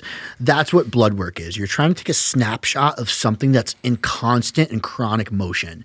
So inherently, there's some bias. It's like, this isn't just what's happening. I only looked at 1 microsecond of this stuff. So you use blood work to determine what over-the-counter supplements should I take? Am I deficient in what minerals? Am I a liver guy? Am I a cardiac guy? Am I a kidneys guy? And then that's how you determine that stuff. You also use it to gauge your, not to steal Mike Isertel's term, but max recoverable volume. No offense to anybody, you cannot determine max recoverable volume with training data alone. You are just looking through the wrong lens because you're subjective. Are your quads sore? Maybe, sure they're sore. But how much bun and creatinine is left over? How much nitrogen was not absorbed due to the exercise? I can't tell you that. The only way to determine max recoverable volume and what supplements you should be taking for health is through blood work. Wow. At the same time, that's the only thing blood work can tell you. So let's say you have a cognitive issue, a skill issue. Blood work doesn't matter at all. Almost completely at all. So blood work matters for the athlete who's trying to increase longevity, decrease mortality risk, and be truly optimal. But it's actually somewhat limited in the totality of things. But what it can tell us, it can do it well. So, for example, if an athlete were to try to get their blood work to figure out their MRV, would they have to do a hard lifting session the day before, blood work the morning after? Very cool. So this is how you use blood work to create a story. So And also remember, MRV is not movement specific, it's energy system specific. So your MRV for squat doesn't exist. Your MRV for creatine, glycolysis, and aerobic squats exist. That makes sense so far? Yeah. So we take you during a volume block, let's say, mostly glycolytic work, right? Glucose, high reps, shorter rest, that stuff. Take it at the beginning, and we know that the biggest variable in seeing your health and therefore ultimate size increases from a glycolytic performance block is your liver's ability to overturn protein. All right. So let's take it at the beginning. Let's see what your liver markers are like. Let's take it again at the point where you're most fatigued and see what your markers were like. And then take it at the end once you've gotten results and see the difference between the first and third and how they're different from the second. And then you take the total tonnage you did and be like, okay, now is this appropriate or not? So the first thing is you need to be an athlete that tracks your training volume, because a lot of athletes don't even do that. Most people only track their PRs, and they do that via Instagram. Okay. Is there anything kind of maybe somewhat under the radar as far as things we can take to help, I guess I'll say mitigate or help suppress pain? I've dealt with back pain for way too damn long. And kind of like what you were saying with like taking supplements to get out of like a certain state, like you just need a little something to kind of kickstart you a little bit. With my back pain, I have good days, I have really bad days, and it would be nice to like have something to be able to take to just be like, okay, I'm going to start working on this, and then I'm going to take this so that way I can get like maybe more range, more mobility, or just be able to put myself in a position that I would collapse without. So unfortunately, the only supplements you can take for pain are to dull and mask it, but there's no adaptive things you can take for pain. The beauty about pain, though, is that it does have a lot to do with what's going on upstairs. So before I go deeper, I'll give you two brief stories. I had an athlete who recently had some severe lower body injuries, one of the best athletes in his sport. And his knee pain was alleviated by us doing squats until the knee pain went away. And every time the squat had pain in the knee, we would sit down and do a manual technique that acutely took the pain away. And it's funny, I'm someone who doesn't count very much. So it's like, hey, how many reps are we doing this set? 6 to 8, anything past 4 and your heart rate goes up. That's all I'm looking for. How many sets are we doing? Once the last one sucks, we're done. So we legitimately squatted for over an hour, and every set, I had to release the kneecap and do it again. And eventually he was like, oh my God, Andy, my knee doesn't hurt. And it's funny, this athlete hasn't had knee pain since. But that's only because the athlete could tolerate that. I have an athlete I just finished working with. She's an incredible sprinter, truly, truly special, gifted sprinter. She was in pain, and we couldn't do anything that made her feel like she was less good of a sprinter, because that's how she's set up. Exceptional confidence-wise still, but that's who she is. So we couldn't take that approach to alleviate her pain. We actually did 14 straight regen sessions. We didn't train for 14 days. We did 14 recovery-based sessions, and her confidence was able to get high enough that she counteracted the spinal cord's pain response. The ultimate point of those stories are pain is nothing more than your spine secreting substance P from a portion of it, and the substance P is going to attack a neuromuscular junction-based receptor. Pain is anticipatory. It's a safety-based anticipation. So what we're really talking about is you've learned to be in pain relative to the activity your brain's anticipating. And it doesn't have to be an actual activity to anticipate it. It could just be walking down the street. It could be anything. But you can train your brain to no longer have a pain response to X. And that's how you get it to go away, if that makes sense. So, whoa. So like that's not necessarily masked. Like for example, you had this individual squat their way out of pain and you did something whenever they felt it and their pain went away. So that means that pain wasn't structural. It wasn't like something that was actually going on, but like what was going on with the knee specifically? That's what's making me wonder. So it was that, and obviously now think of squats. When your knee drives forward in a squat, that can happen because your hips went back and there's no other option to hit depth. Or it can happen because you have a hamstring shorten, and the shortening of the hamstring pulls the knee forward, right? two ways to get the same end outcome. Now we talk about pain being anticipatory.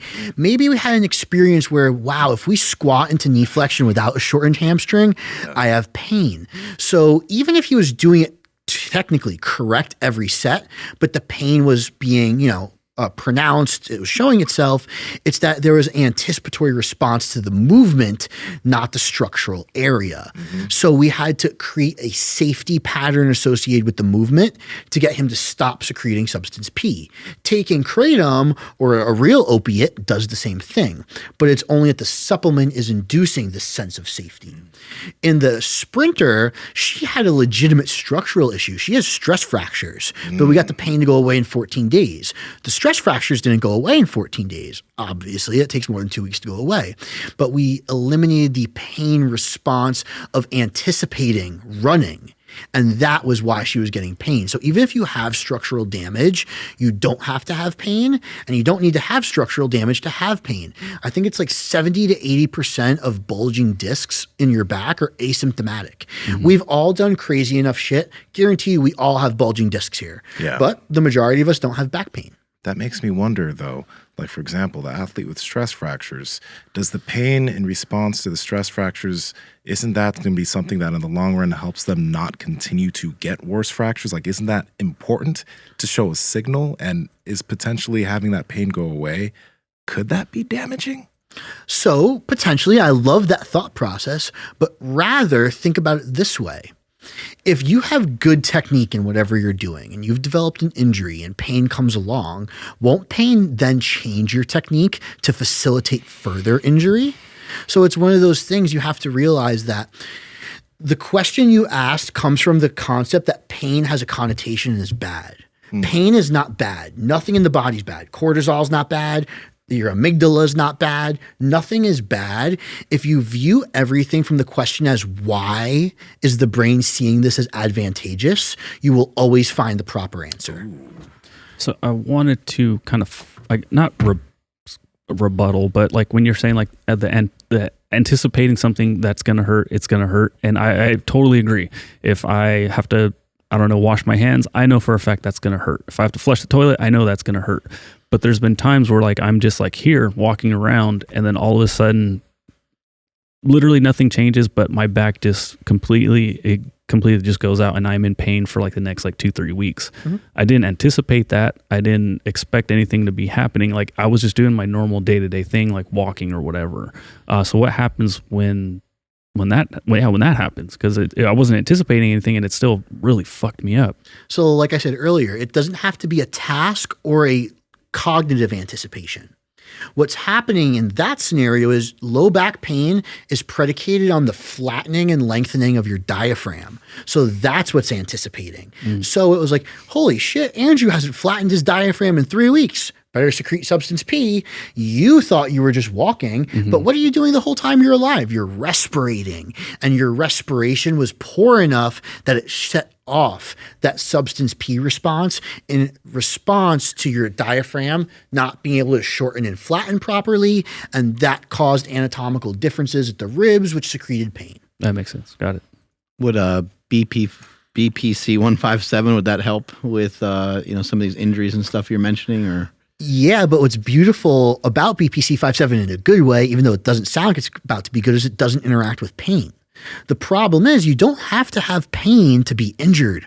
All of my injuries have come with zero pain until after the muscle tear happens. So like, for example, everything, obviously, you don't just tear shit. There's something that led up to it. But it's more often that the lack of pain associated with certain things done often that can cause injury is scarier for your career long-term.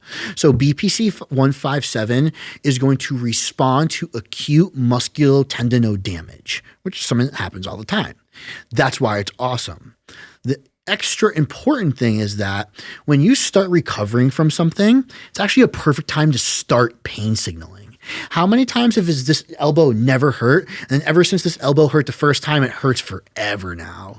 It's that the same way when you learn a new skill, this pattern opens up. That hormonal response at the elbow with pain was enough to open up this new pattern, so you never undid it. I always joke that you can only learn when you're young. When you get older, you're just relearning or unlearning. And that's what pain in sport truly is. It's a re/unlearned thing, not a true novel learning scenario. Going along with this pain thing you're talking about, chronic elbow pain is something that a majority of lifters, not even a majority, but a lot of lifters who do powerlifting, bodybuilding, et cetera, over time, they say they feel like, oh, tricep press downs, any type of push, elbow pain. So is that something that there's a process to undo that feeling if quite literally there's really nothing structurally going on here other than the fact that you've been feeling that for years? So it's the collarbone and ribs that are the anticipatory hub of pain for shoulders and elbows. So if you have chronic elbow pain, but yeah, my triceps fine, my biceps fine, even this like ulnar nerve is fine, you then have to realize that it's the rib position you're in this area is inhibiting shoulder flexion, and then you get pain because what goes along with shoulder flexion? Elbow flexion, right? So we're inhibiting this trap, this shoulder, this elbow coming up because the ribs are tight enough here that if those do that, we might rip something. You don't actually tear your ribs, but that's how like this brain's thought process goes. And you know it works because I release almost everyone's rib pain or elbow pain by releasing the rib where your nipple is. I'm very curious what that's like later on. Yeah, there's really cool manipulations I do of the rib and trunk via manual work to alleviate pain specifically, because what is surrounding our spinal cord, this rib cage, and it's like it's actually a cage, right? It's that's holding all this stuff together. And what's attached to the spinal cord? Organs, ribs, and neurons. And they all live here and they're not that muscular. So anything messed up, I call it the show. And like the show here is going to lead to pain everywhere else for sure. What was RPR? What's That's What's it stand for? yeah. Like I forget. But is it kind of like that? Like the Similar concept. Like the Similar trunk is concept. just by like if I had to only massage and intervene manually with one area for the rest of my life, it would be from your sternum up to your neck. So more up here, but even just the ribs in general are probably the only area that you actually need to manually manipulate most of the time. With BPC 157, do you have to inject that right at the location? Like, does it have to be on site? So if it's localized, you can go like an inch north of it because of gravity, because then when you stand up, it'll be pulled down. But it does have to be localized. Taking it nasally, orally, all that stuff, even sub-Q is unfortunately complete crap. you got to try to inject it into the muscle. Have to. Have to. I don't think I knew that. Damn. Well, we went through a lot with you. I'm sure we can just keep hammering questions, but we have to shift into sexual performance, since a lot of people have been asking a lot of questions about that, and we've. Okay. So, if you have another question, you have a question kind of related to it was more down the psychedelics rabbit hole. Yeah. but Go ahead. Okay. Well, before we took our break, right? Cocktease. You mentioned Literally. you mentioned that before like one of your strongman events where you did a PR, you took some DMT. Now, What? Yeah. First off, okay, DMT. Why the hell did you do that? How can that be effective for people? I've never gone down it, but I do want to try DMT one day. But then also things like maybe psilocybin. How can people use these things in a performance standpoint? So I think psilocybin is the only one that could truly be used for performance. I won regionals on DMT because I was going through a terrible time in my life. That's when I was doing the GNC and Subway. I had a really bad relationship end. It was still bleeding into it. I was about to move to Raleigh, but not sure. My life was honestly just like kind of in shambles. So I needed that sensation that comes after DMT just to align myself to do it. Because honestly, I was even considering not showing up to the contest. It was that bad at that point in my life. Like I was piss broke and all that stuff. So that's more of like a scenario where it was useful. And most people don't know what the sensation you're talking about is. Yeah, there's a rush that comes after DMT that's very, very positive. It has to do with what dimethyltryptamine does in the brain in a natural setting. But the opportunities you derive from psilocybin usage can actually be used for sports performance because of what it does with sensation, your motor cortex, the activation of acetylcholine through the spinal cord mechanisms and all that stuff are upregulated a lot, as well as the ability to learn something new acutely. The reason I say psilocybin is even better than the others for sports is because it doesn't inhibit your amygdala. As much as everyone would like to believe it, you need that amygdala to do sports, you know? That feeling when you're like, yo, I'm the man, I'm rising to this occasion, that's totally your amygdala. It's a good thing though. So if we inhibit that, we do potentially inhibit sports.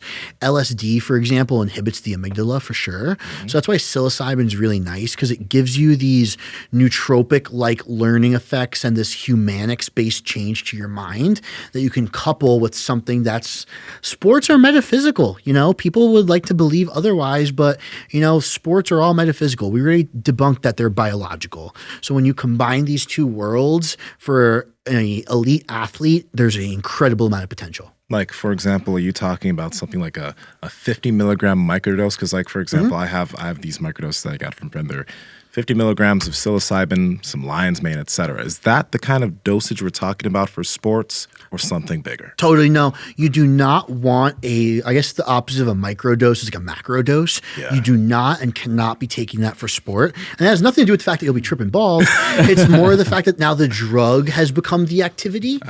We need psilocybin to kind of accentuate what you're doing. So there's a difference between being high as balls and lifting while under the influence of something, if that makes sense. It's got to be the role player. Exactly. That's the best way to put it. Like, because otherwise then you're just high as balls interacting with weights or BJJ. You want to be unlocked mentally and then do what you normally do. If you can't do what you normally do, then it's not a microdose. And are there, because we've had someone that came on the podcast and talked about psilocybin, are there long-term of changes that it has on the brain and learning by microdosing? That's what they claimed, but do you know more about that? Is there anything to that? So that concept actually occurs in all supplements. Okay. There's side effects of chronic supplement usage. There are supplements of chronic activity participation. And then lastly, there are the chronic effects of what you did. And these three worlds are different. So chronic effects of supplementation mean that having nothing to do with what you did, it's having this chemical compound in you all the time that's bad. So if we talk about ethanol, there are some days where today's not a bad idea for a drink, but there's no scenario where every day is the good idea for a drink, right? And that would be, like I said, it's the supplement being in you chronically that's causing something.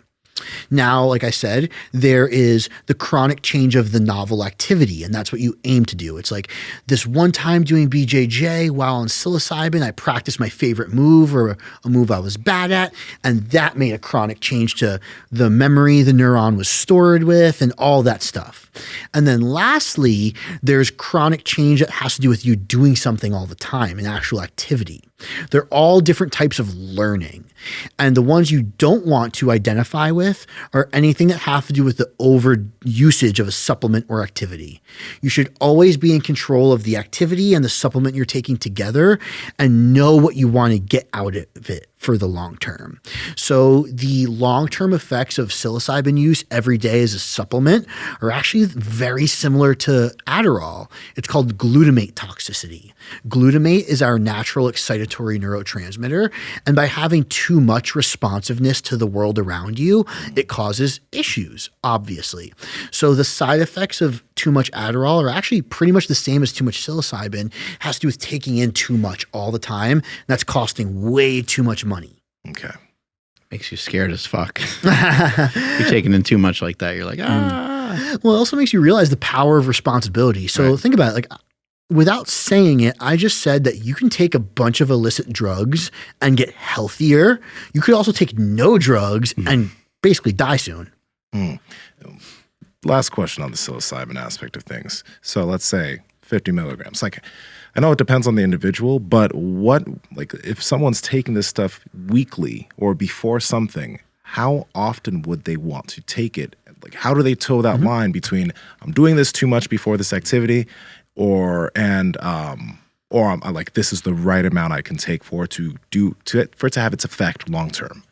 So if you think about it logically and slowly with like this philosophical concept we've been using, the question answers itself. Better question, how many times a week can you do the best thing you've ever done in BJJ? Once, maybe twice, maybe like 3-4 times a month. Yeah. That's how often you would use the New-Pept and psilocybin. Okay. So like, if you could genuinely tell me every time you step into the gym, you're making an opportunity for amazing change, you'd be lying. Yeah. Half the days are just to pass the baton so that we still have enzymes and adaptation happening. So you only want to take these New-Pepts, these psilocybins, this like super brain protocol on the day that you're actually capable of doing that. If not, then you're just a hedonist. Okay. You were heavy when you were younger, right? Yeah, I was fat. How fat?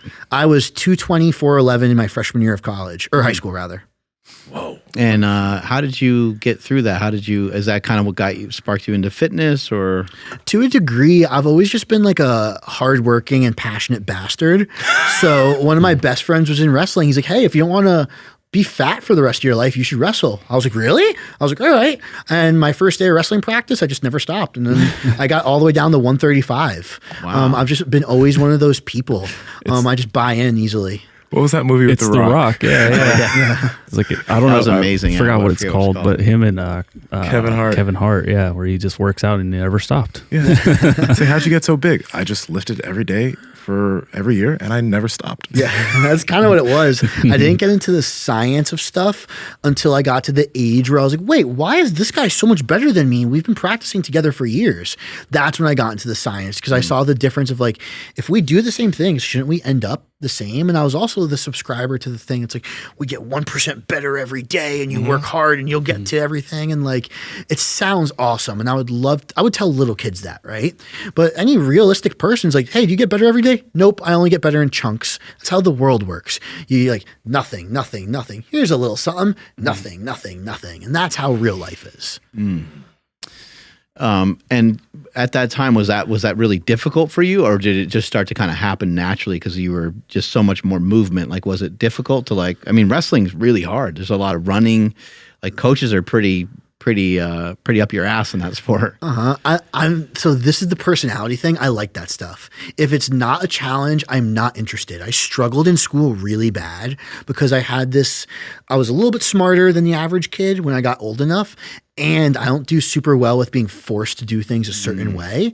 So it just didn't work out. And if I'm not challenged, it's just not cool to me. Like to this day, like I kind of hate to admit it, but I don't wash or fold my own clothes. I absolutely refuse. It's so frivolous to me that I won't do it. If my cleaning ladies don't come to do it for me, they will stay on the floor and I will just pick up clean clothes from the floor and walk out perfectly happy, won't give a shit. Just because I don't see it as important at all. It's so frivolous. Like I'm going to spend 5 ATP to do this and then like my neck will be tight and I just have put clothes from floor into cabinet. Like why is that useful at all? So there's certain things that I struggle with seeing the importance of. Yeah, I haven't touched a dish or my own clothes He hasn't. I'm not doing this. Are you kidding me? They'll stay on in the a floor. long time. That's Thank you, Andy amazing. Bill. All right, let's do it. Sexual performance. yeah, Sex. switch gears. What are some things that people can do to like, I don't know, just increase performance in the bedroom? Yeah. So what's funny is I think a lot of times we joked about it earlier with Tren, is that people think that their ability to get a boner 5 times a day or more than that is directly correlative with sexual health and performance. So most men, and the women aspect's opposite, and I'll describe that in a second, most men have an expectation of their libido to be far higher than it is. And they think that being manly is like, dude, I saw a chick at the mall today, I immediately got a boner. You know, that's abnormal. You know? It's very wrong, in fact. So having an accurate idea of what you think is normal for sexual performance is the first way to get it up, because everyone's realized you can take tadalafil and have the hottest girl in the world in front of you, or guy, like whatever you're into, and still not get it up. And it could be as a product of, oh, my heart rate spiked and I got nervous real quick. So, and this is where I'll start to talk about the dichotomies between men and women. For a man to get excited, he has to be increased in blood flow and a little bit excited, but to finish, you need to relax. Girls are the exact opposite. A girl can only begin to typically get turned on when their heart rate is low, but they can only finish when their heart rate becomes high. So there's this flip-flopped paradox with men and women and sexual performance. What I think also people do that inhibits their sexual performance is try. You know, I think the worst thing you can do is start focusing on something like, oh, I'm going to make this person think some shit about me. Like, they're going to go home and be like, oh, this person really, they did some stuff, right? She ain't gonna walk. Yeah. Exactly. And one, if you listen to the words you're saying, you realize no one's going to really like this anyway, if I actually follow through with it. But more importantly, you're setting this expectation the same way with lifting. Mark would never tell you that you have to squat this certain way. He would tell you to squat the way you squat and probably do that every time. And then people just don't apply that to the bedroom. If you've been sleeping with someone for a while and randomly like, I got to change everything up, guess who's not getting a boner tonight? Yeah. There is some anatomical stuff actually associated with male sexual performance. If you have a crazy tight lower back or anterior neck, you have to work twice as hard to get blood flow to your wiener to get it fully erect than if you didn't. And it's because these changes in anatomy are going to change your ability for your heart rate to flux. And then you're either not going to get hard or not going to finish. And it's actually an anatomical thing. Wow. So a lot of guys, a lot of lifters, especially like they want like power lifters specifically, tight backs, tight lower backs. So I'm guessing for the lifting that I've been stretching lately. yeah, I've been working on it. So There you like go. yeah, I guess what are some things they can do to loosen that area up? So some of the rib stuff we'll talk about off air, like the manual manipulations I do are the best way to do it. Ooh. But look at your sternum or feel your Get us sternum. really excited. Can't wait. If you can get a sternum soft and flat like a gas pedal, then you're flexible enough to have, sex, I guess. That's the only thing I would really look at. Your sternum being soft like a gas pedal? So it shouldn't be like soft, but it should be easy for it to go down and up. Okay. As long as you can do that, you're flexible enough. But then you start to hear things in the on-cycle community of like, I'm cruising, I can't get my shit hard or whatever it is. There's nothing wrong with your shit or the drugs. It's either cognitive or anatomical that's inhibiting that. And the only reason you can get it hard when you take a lot more drugs is because you're just taking a lot more drugs. What about a penis pump? Do you know anything about penis pumps? I know a little bit about them. They're unfortunately the type of muscle tissue that your dick is made up of. The penis pump will not break the muscle fibers to make them bigger. The only way you can quote unquote break muscle fibers in your dick to attempt to hypertrophy it are actually having sex. And what about just utilizing a penis pump just to assist your dick from working the right way? So, you mean like inhibit it or allow it to work better rather? Yeah, allow it to work better, yeah. So if that was something where it was an unbiased scenario for you to get hard in the first place and then go get lucky, that would be the only very useful way I can see it being. Or like, especially if like you're in the middle of a session and lose your wood and like you're not embarrassed to do that, that would be logical as well. Time out. Yeah, we had like a couple people on the show talk about penis pumps and like what was the other things? The Phoenix, right? Yeah, the Phoenix is like that jackhammer. A sound wave acoustic thing that's supposed to, I guess, blast plaque out of your dick, right? Basically. Have you heard of some of this technology? I haven't, but if you think about it, they're all relating to that heart autonomics blood flow thing. Right. Yeah. Interesting. And what about I guess maybe pharmaceuticals or supplements? Any of them seem to really do much? I know obviously Cialis, Viagra, those are things that work pretty well, but like what about maybe other supplements? So those work well through the mechanism of action. It's called PDE4 inhibition. Phosphodiesterase 4 is an estrogen-ish based enzyme in your dick actually that starts or stops blood flow and allowing it to expand. With these Cialis tadalafil drugs, they just make that enzyme basically zero, but you can definitely still not get hard on those. So if we had to pick an atypical supplement to help with libido, it would be, I have two for you. I actually think Kratom would be one of them. Really? Because this GABA A, like I said, that altered perception could be all you need to feel relaxed enough in the first place. Because don't forget, like I said, dopamine and all this stuff are anticipatory. So you could be hard as a rock and then turn around and get too excited or not excited enough and whatever and lose it just like that. Has nothing to do with the enzymes. So I would say kratom and ITPP, inositol tris pyrophosphate, would be 2 atypical drugs to help you get your dick hard. The ITPP, so hemoglobin has 3 binding sites. ITPP blocks 2 of them. So only 1 oxygen molecule needs to be bound to that hemoglobin. By having extra oxygen in your blood, your vessels get softer. By your vessels getting softer, your heart rate gets lower. And by, now you got a boner. Where do you get ITPP? I've never heard of that before. It's not illegal. I don't know. I have like my own sources for stuff. Okay. I like private chemists and like people I communicate with. But if you just Google it, you should be able to find it. It comes in gel, like a toothpaste, like gel and injection. Wow. What happens? Wait, injection? Yeah, the gel's nasty, but I use the gel. Okay, but when you say injection, where are they injecting? Oh no, so that's not local. That's not local. You can put that wherever you want. Thank Okay. goodness. Yeah. That is not local. Okay. What happens? So like, what goes on? So when I was on testosterone, like the very first like week or whatever, like my libido was through the roof. Like I was chasing she was my girlfriend at the time. She's my wife now, but like back then, like I was chasing her around the whole house. Like, dude, I like need to have sex like ASAP and multiple times. But then as like I stayed on it for a while, it like kind of that libido boost like kind of went away. Like, why does that happen? That's actually just IGF. IGF and it's called proliferation, which means the making of new. These cascades tend to promote libido because it's like, well, if I'm making a ton of new cells, I'm probably healthy enough to reproduce. And that's why, when you diet really hard, it's not just your libido, but your fertility goes down too in men and women. I love seeing how jacked Andy is. He has to use his other elbow to scratch his giraffe. Oh, there's stuff in the way. It's only like a jacked guy thing. It's like, dude, that's just your clavicle. You can't. Well, to be fair, it was the back of my Yeah, no, just joking. I'm in the same boat. Don't worry about it. I'm a lot worse. But in that scenario, it's that spike in IGF that acutely makes you do that. But IGF itself doesn't make you horny. It's just the change. So for example, if you like an IGF works very well acutely for libido. Like let's say you had some in your fridge and you're like, I want to use this for this reason. You totally could. And that's why libido and sexual performance are weird to talk about because it's an end outcome of non-related things. If you're very healthy, libido goes up and you can reproduce.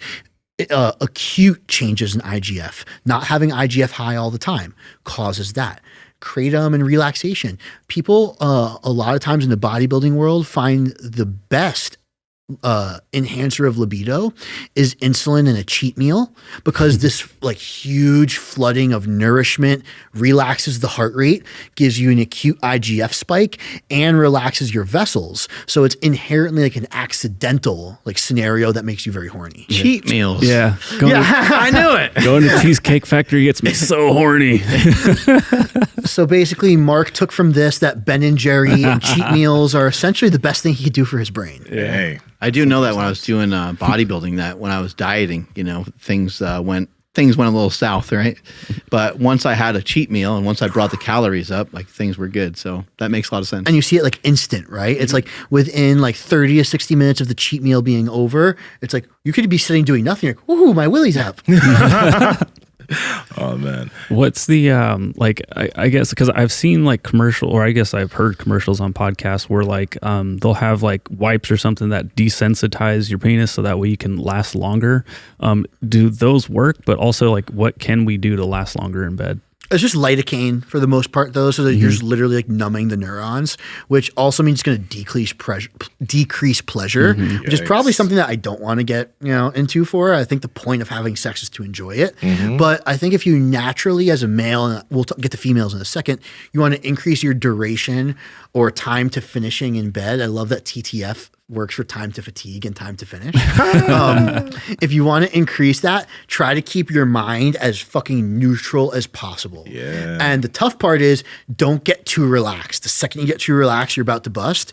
Don't get too up because then your dick's going to get softer. It's like once you're in the middle zone, try to be in nothingness and that's it, unfortunately. Write that shit out. Stop trying. Yep. It works. All right. What were you going to mention about women? I'm curious. Girls are different because they actually need to be excited to finish properly, but need to be relaxed in the first place to start, getting wet and having all that stuff happen. So you take all the advice you just gave guys and you basically flip it on its back. So to get a girl to finish, to have a more enjoyable time in bed, we're actually looking at cannabis, caffeine, GPC, carnitine. Funny enough, a lot of these weird little things, because we need to give them enough hormonal and blood-based substrate to get a earth-shattering finish. So the fun part is you can be unhealthy as a guy and it won't decrease your sexual performance much, besides just being like so fat and inflamed that you can't, get blood. But you could be a pretty unhealthy guy and still have a totally normal sex life. Yeah. A girl can literally be unhealthy enough that she can't come. That makes so much. Wow. Especially when it comes to do with like cognitive and depressive based issues. Yeah. You could literally be depressed enough that you could put a fucking jackhammer through your clit and nothing's happening. I've tried that before.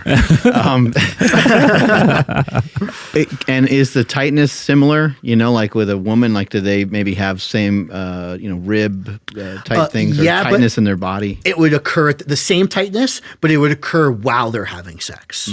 So for example, it would be very, very difficult for a girl to come in a position where like head is down, sternum is pointed towards belly, and knees are towards chest, rather than doggy style. Just picturing that. Yeah, because it's like, all right, how do we inhibit a girl's anatomy for fucking? It's like, all right, this is what you like. Oh man. Well, like backseat of the car might be a little bit smaller, so I don't know. Figure it out. Yeah. Well, yeah, you start to realize like, shit, I need to be chill, you need to be excited, and we need to switch halfway. Yeah. Don't try, dude. Like that's some of the best advice that you can give. Especially as a guy. So the biggest problem with guys is that they become hyper fixated. And that's what makes it. It's like, put it this way. When was the last time you even got a girl to talk to you in the first place by being over the top? Girls love that guy who's like, sup, oh, you're not that hot. It's whatever. But it's true. It's very true. And it makes sense now when you realize from a sexual perspective that we're actually typically attracted to what we suck at in the bedroom as a personality. So I'm an excitable person. I struggle with getting relaxed enough. I've never had a successful relationship with a chick that was also a zoom brain. Makes sense, right? Makes sense. What about what's it called? Is it refractory period? Oh yeah, the refractory period. Yeah, How can you really shorten that shit? Get back to business sooner. Yeah, so that is actually directly related to the total amount of energy in your body as a male. For a girl, obviously they don't have that problem. They can just do whatever they want for the rest of your life. But as a guy, it's the non-drug based things that will get your refractory period down. So actually taking tadalafil and Cialis make your refractory period longer sometimes. Not that you can't get harder quicker, but you won't be able to finish again, and it's going to decrease pleasure because of that. So the best thing you could do to make your refractory period smaller as a guy would be to like drink an intra in between rounds of sex. So like what kind of intra? Fuck, do your thing. Be like, all right, I'm gonna go get some HBCD and like take like 80 grams of carbs, like pop an IU of Slin or take some GABA or take some Kratom or ashwagandha, and within 10 minutes you should be good to go again. What's HBCD? Highly branched cyclic dextrin. We should all thank Febreze for them. So, and that's not even a joke. It's true. Dextrose molecules are straight chain alkanes. Yeah. So imagine like 6 carbons in a straight line. Febreze, and the same thing it's called aromatic chemistry for smelly stuff. Dextrose and normal perfume are the same in this scenario. Wow. Straight chain alkanes. Febreze, those commercials where like they put people in like piles of shit and close their eyes, and that actually works. So they found this process where they make a straight chain alkane a cyclic molecule, and it has a polar suction. And in Febreze, it actually sucks in smoke odor molecules. Polar, like through polarity, but it only lasts a couple minutes. When we make it a carbohydrate, the same thing happens with blood actually. So when you take HBCD, you need less insulin and, friends, I'll call it, like enzymes and all this stuff per gram for it to get into your body than a normal gram of, glucose. I love it. It's like you're running a marathon and people are handing you drinks, like when you're having sex, you're like down in these like endurance drinks and shit like that. Yeah. Well, you could take like a carbs and electrolytes, and like I said, a little bit of insulin or GH, something to pair a little bit of IGF with it, and you should be good to go for another big nut in 30 minutes. They're like, damn, where'd you go? You have some of your own supplements. What do you have, and what makes them different? So right now I'm sticking with one. I have a couple friends who were going to come on as a group and make a new company. Cool. The first one that I'm keeping is my favorite. It's called Max Uptake. And essentially it's a vehicle. And in my opinion, there's no supplement like it just because there's no goal that another supplement is targeted like this one. So the original thought process was, and this is one of those things I think is well known, I don't know if it actually is, it takes about 25 grams of fat for an oral steroid to be fully absorbed biologically. That's pretty darn inconvenient in a sports production setting or a sports performance setting, right? When you're trying to produce something new. You're thinking like put my Anavar in a ribeye or something like that. Yeah. Right? But that makes it tough to pair, right? Right. So I was like, how else can I do this? So oral steroids and most recreational drugs are taken by the liver by CYP 450, cytochrome protein family super 450. 450 is how they label the specific protein, and the family of enzymes is called CYP. They're triggered by fat. They're also triggered by glycerol monocerate. So taking glycerol monocerate and an oral steroid will enhance its uptake and availability. But that doesn't mean it's going to interact with your muscles or spinal cord yet. So what I did with Max Uptake was make a giant chart of what do all drugs need to be utilized with as little waste as possible, and started nicking away at stuff and had my first formula. But then I was like, I can't release a supplement that's just for taking drugs. So I added some cinnamon and some chromium, and now I just call it a GDA. A GDA? Glucose disposal agent is the term. But basically it just makes carbs work better. But mine is just expanded to more than just carbs. Mine works with creatine, caffeine, oral drugs, recreational drugs, anything you put in your mouth, it enhances the uptake of without having to eat anything extra with it. Okay, so let me ask this. Like, if you're not someone who's taking oral steroids or steroids in general, what is an example of in your daily life how this is going to be something that you could take and something that's going to be beneficial for you? You mentioned coffee. Yep. So caffeine and creatine, you would just take it with it. It's that simple.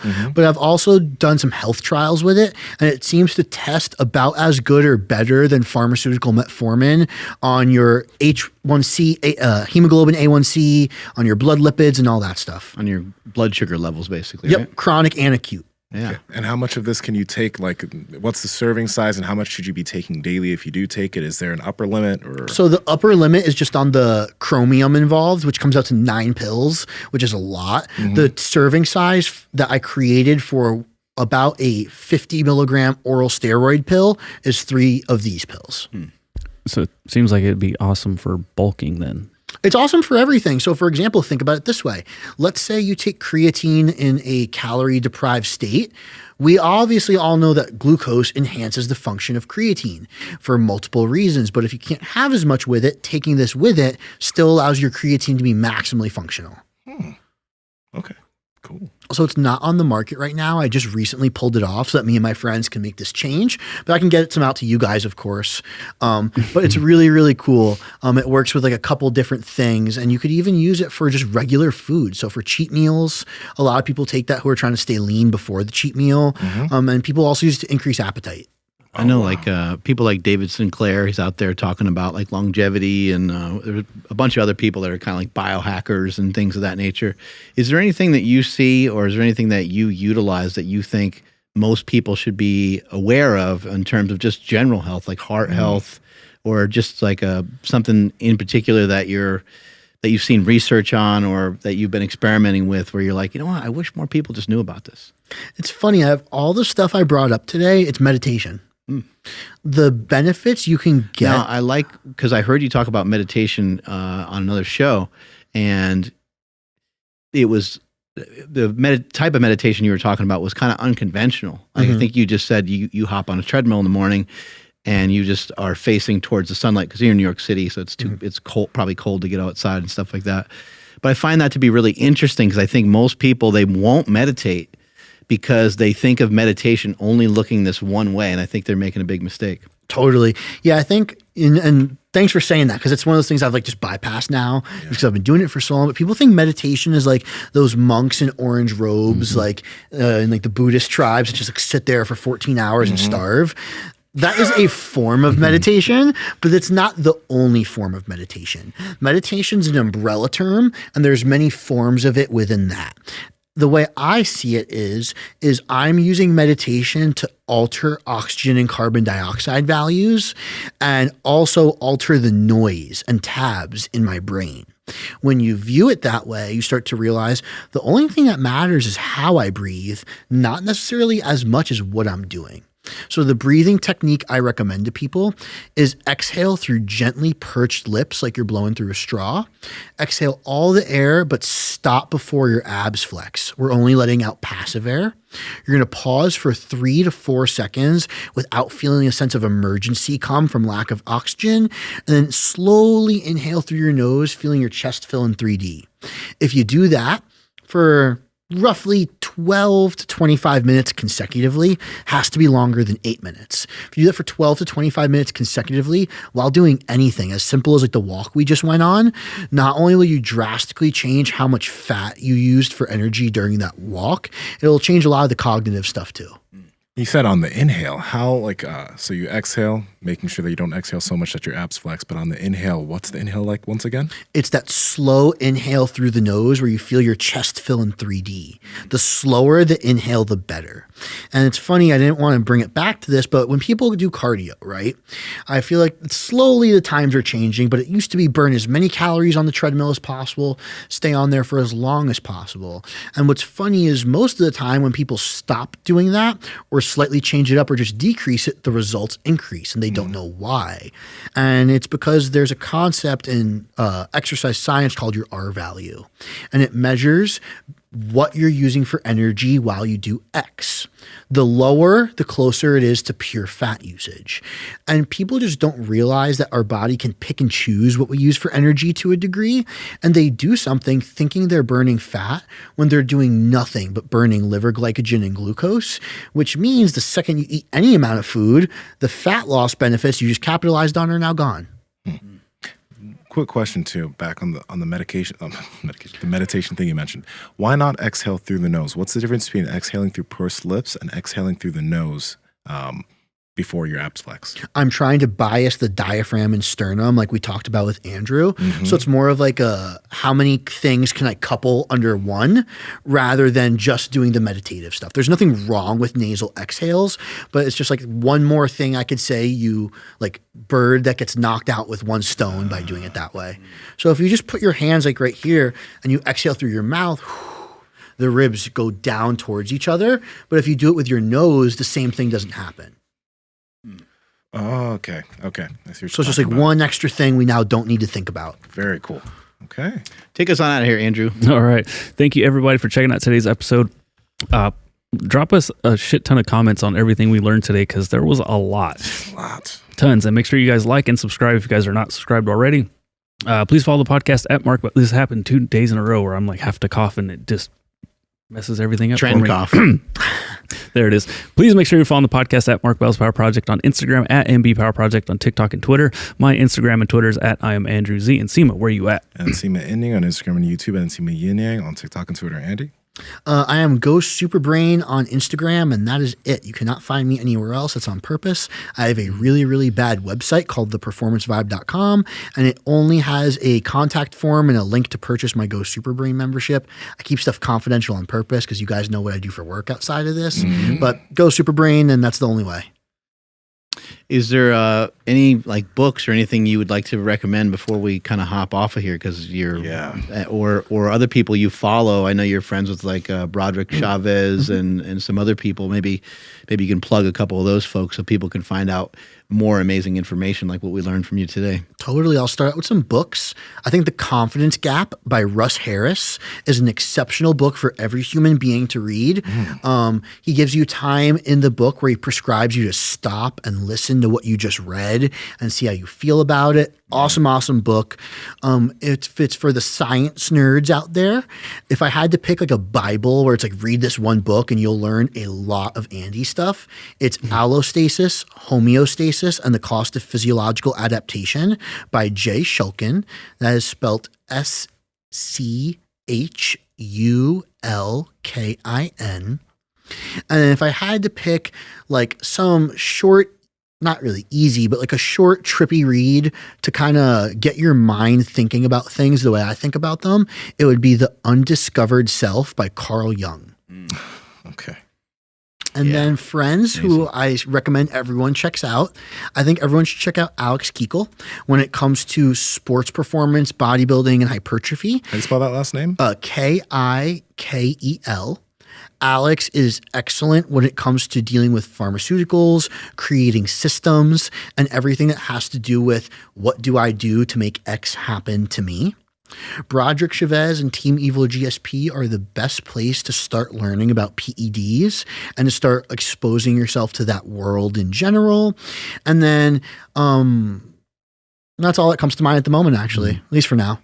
Great. I'm at Mark Smelly Bell. Strength is never weakness. Weakness is never strength. Catch you guys later.